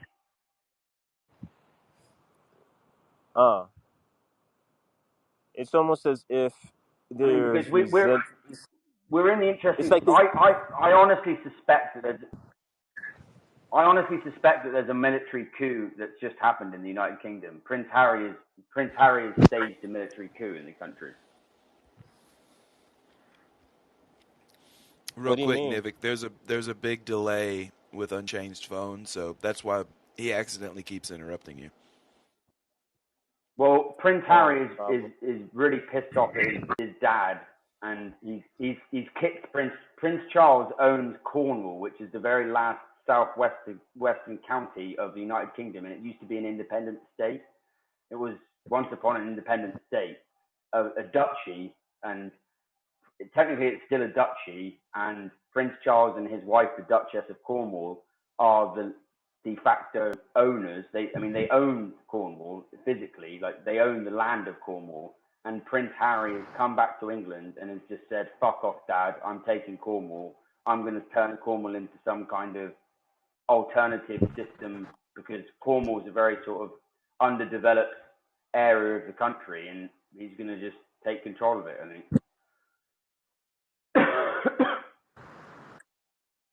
Which will piss off the sort of it will piss off the Republicans in the country, but I don't, to be honest, at the moment, at the point we're at in the UK, like monarchy would be better than our fucking failed democracy. So we'd be better off with a monarch than we would with our democracy, because all we have in our democracy is just City of London bankers just brutalizing the population with fucking inflation.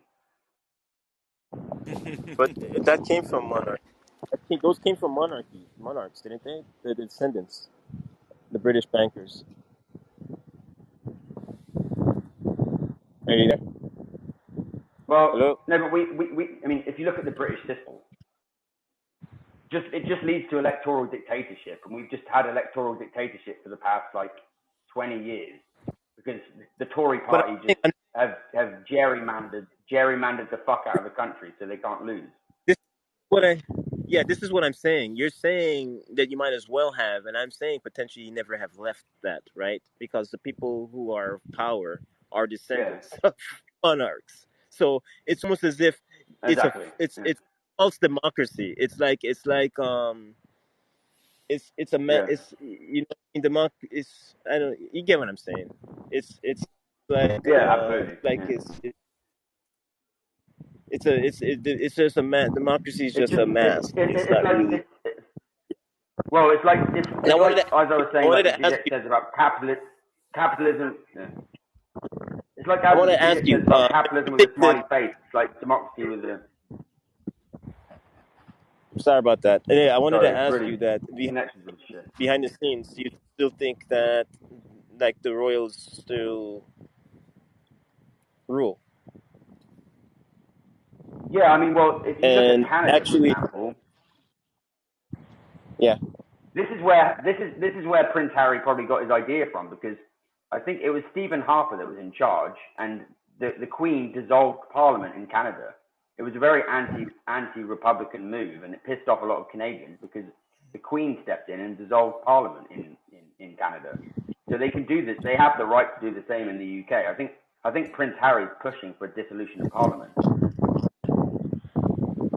People who are unsatisfied and saying, you know what, might as well have a monarchy. It's just a monarchy already in power and manipulating the system, and where people are dissatisfied with the democracy, but they don't really have a democracy. They have a hijacked, it's hijacked by the monarch. There's a right-wing libertarian consequentialist called Hans Hermann Hoppe that he wrote a book. He wrote a book called something. Basically, the whole thesis is that monarchy is better than democracy in consequentialist terms, because monarchs are actually able to be future-oriented. I mean, electoral politics just becomes electoral politics, and so all the parties are just engaged in widespread corruption to win the next election, rather than ever actually preoccupying themselves with the population's well-being. So, like a democracy, it might be but more. That's the problem. That's like trying to say monarchies aren't corrupt. Like we have all the evidence in the world that shows that they are. You know, like this is the same kind of thing. Like I remember, like when I was younger, and like you had like leftists who would be like, "Man, we got to get rid of capitalism," and like, "Okay, so let's get rid of capitalism." And then what are you gonna do? Like, "Okay, well, I'll be the guy that bakes the bread, and you'll be the guy that like grows the wheat." And you basically just get to the point where you're reforming the exact same system, except you're just throwing it all out just to do the same thing again, right? I mean, it doesn't make any sense.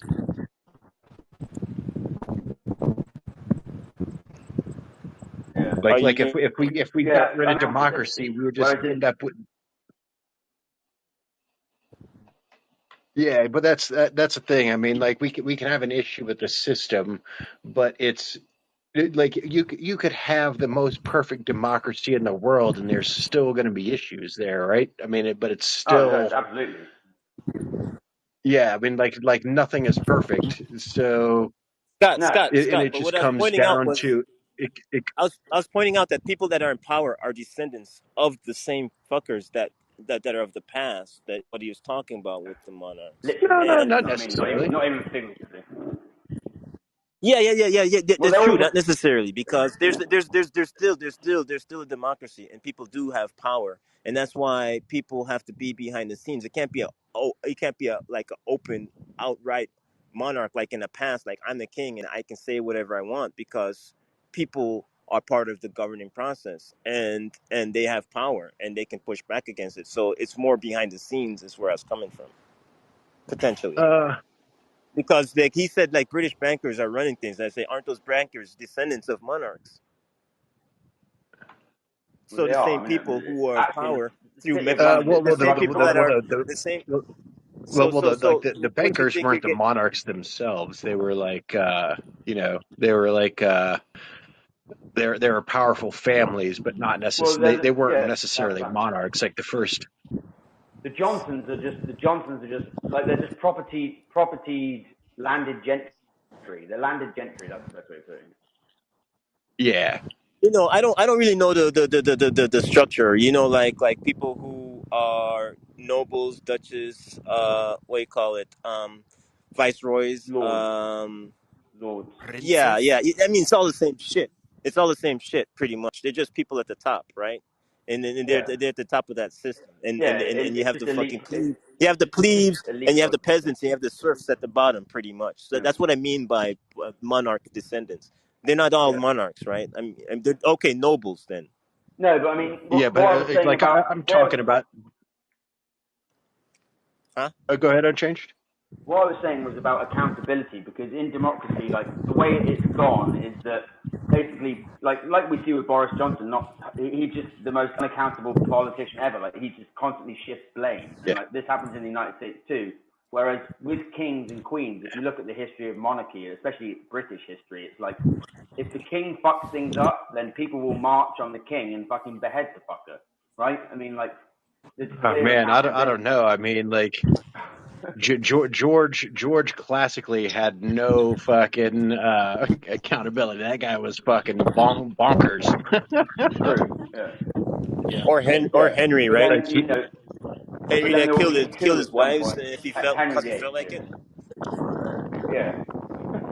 Yeah, But that was a motherfucker. make it was a motherfucker. But I mean, then was he Looks any like we got a worse little bit than of these? wind coming in, bud. Was he any worse? Was he any worse Sorry. than Engels? Engels would say that he's not any worse because these democratic fuckers engage in social murder constantly. Like Grenfell Tower, the fire that burned down that building in London. Like that was a result of basically intentional profiteering and neglect that led to the death of 230 people. You know, it's like social Can murder I can be ask you a just as question? bad as actual murder. Can I Yeah. yeah, can I yeah, ask you a quick question? Do you think in natural inherent like inferiority in in values and all of that, in being in where you should therefore be when you if you're born poor, you should therefore die poor as a serf? You think that's like under a lord? You think Per- Personally, that's something that's I mean, I think if we could just do universal basic income and then get rid of inheritance entirely, then we'd be fine. Everyone should just start at the same fucking plane, like Rawlsian sort of justice, I suppose. what I like with Yeah. slavery. Slavery is nothing but monarchism done right, since it was overthrown. Right, since feudalism was overthrown, it's kind of like before we had people have rights as a human being. Take that shit away. You know what I'm saying? It's almost as if like a learning from the past of what was done and where people overthrew was improved in a brutal way in so I mean, like what people think that they'd be going, like the one thing about people who are hierarchical, when they grab to in an impressive way to hold it. And I think like if that was if if that was done in the past and it failed, I think it'll just be more brutal, more oppressive than before because it failed before. Monarchism. No, like to me, the bigger point is in both systems you can point out that there are things that are fucked up, but in one system at least we have some of a say as of right now. Now the goal is to make it so we have more of a say, not less of a No, say. I And mean, but then that's where I fall. in a monarchy you do have a say. It just requires the population to have arms, like and engage in an uprising. That's a Like say. That's it's a having much a more say. You have to beat a person Yeah, to club a but person also to death. but also, I mean, the amount of times that a monarchy has been overthrown compared to the amount of times that they haven't. I mean, it's such a small amount. You know, I mean, like monarchies were monolithic for like 1,000 some odd years, and then until like a breaking point came, and they're like, nope, we're not going to do that anymore. And then well. it's not like we went back to David democracy. Graeber says that that's not that. David Graeber says that that's not true. Because, I mean, if you look at indigenous communities, Well, actually, it still took a while. It still took a while. Hang on. yeah. I Maybe not as mean, long as you said, but it still took a while. in Europe, yeah. I mean, in other parts of the world, they just have tribes, and these tribes had various, very varied forms of socio-political control. And actually, the socio-political control in those indigenous communities would shift, sometimes even on a daily basis. One week they might be controlled by women, the next week they might be controlled by men.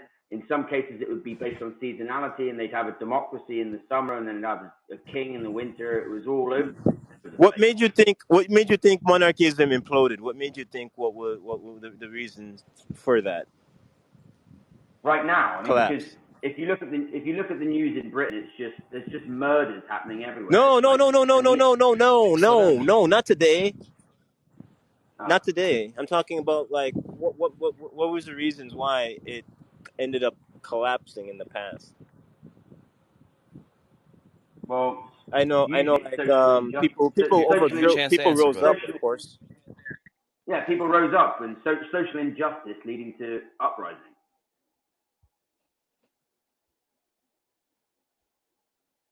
Okay, go ahead, Nev. Yeah, but some of those were squashed. It wasn't like it was Yeah. something that was easy, and because Well, like Trump. because of the military, you have it being you have it get squashed. Well, Trump nearly did I it, I didn't he? I mean, to be honest, Trump was pretty close. What do you mean? Jump close for what? Oh, It's I okay. see. He's having problems. Remember that he's having a delay, Nivik. No problem. No, you're good, bud. You're doing fine. It's just he has a delay, so it's gonna be like he'll probably come back in a second and be like, "Oh, damn." Uh, What I was going to say was that there's. Hello. sorry. Yeah, we're still here. What I was going to say was There's that still a terrible delay, though.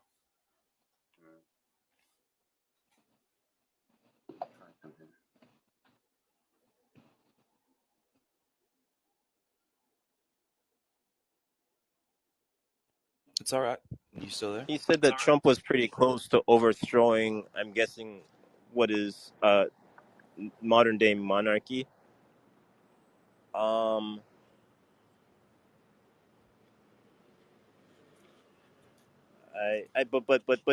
But I thought that it would be good to go back to a monarchy. Is what you get where I'm coming from, Thomas? I don't think going to a monarchy is a good idea. No, you're not following me. He said that it would be good to go back to a monarchy, but he just said Trump is trying to overthrow a monarchy. Yeah, I'm You too see uneducated. where I'm kind of confused. I'm not just trying to follow. I understand that. He seems to still not be back, or maybe you are unchanged. You still there? Yeah, he's not back yet, Niv. He may have accidentally disconnected because of his phone and his internet. Just real quick while we having troubles here. Everybody here in just about let's say 15 minutes, depending on how the conversation goes. We'll go ahead and end the room and go move to Discord. Scott, are you hearing me okay? My program's going weird again. No, yeah, I'm hearing you good. Okay, cool. Yeah, here in about 10 or 15 minutes, depending on. Well, I guess our buddy Unchanged got dropped or his connection messed up. So we will. I don't want to leave him hanging because he's a cool dude and I enjoy talking to him. But I guess what we'll do, guys, is please subscribe to the Pangburn Hangout. Please go to the Pangburn Philosophy YouTube channel. The Discord link is on there, I believe, in the About section. Maybe actually, I think the link is straight on the top of his page when you first go there. But please join us in the Discord. I'll be going there for a little while afterwards, and I'm sure Nivik and Scott will join us for a little while. Maybe even Mace and Peter and a few other people that'll be in there with us. So hopefully we'll get to see you. Thanks for coming by the show, guys. I really appreciate you listening to my whole monologue at the start, and hopefully we all learned something together. And the next show will be on the last type of justification, and we'll get to that when we cross that bridge. And I appreciate all you guys. Love you guys, my Pangburn family. I'll see you in the Discord.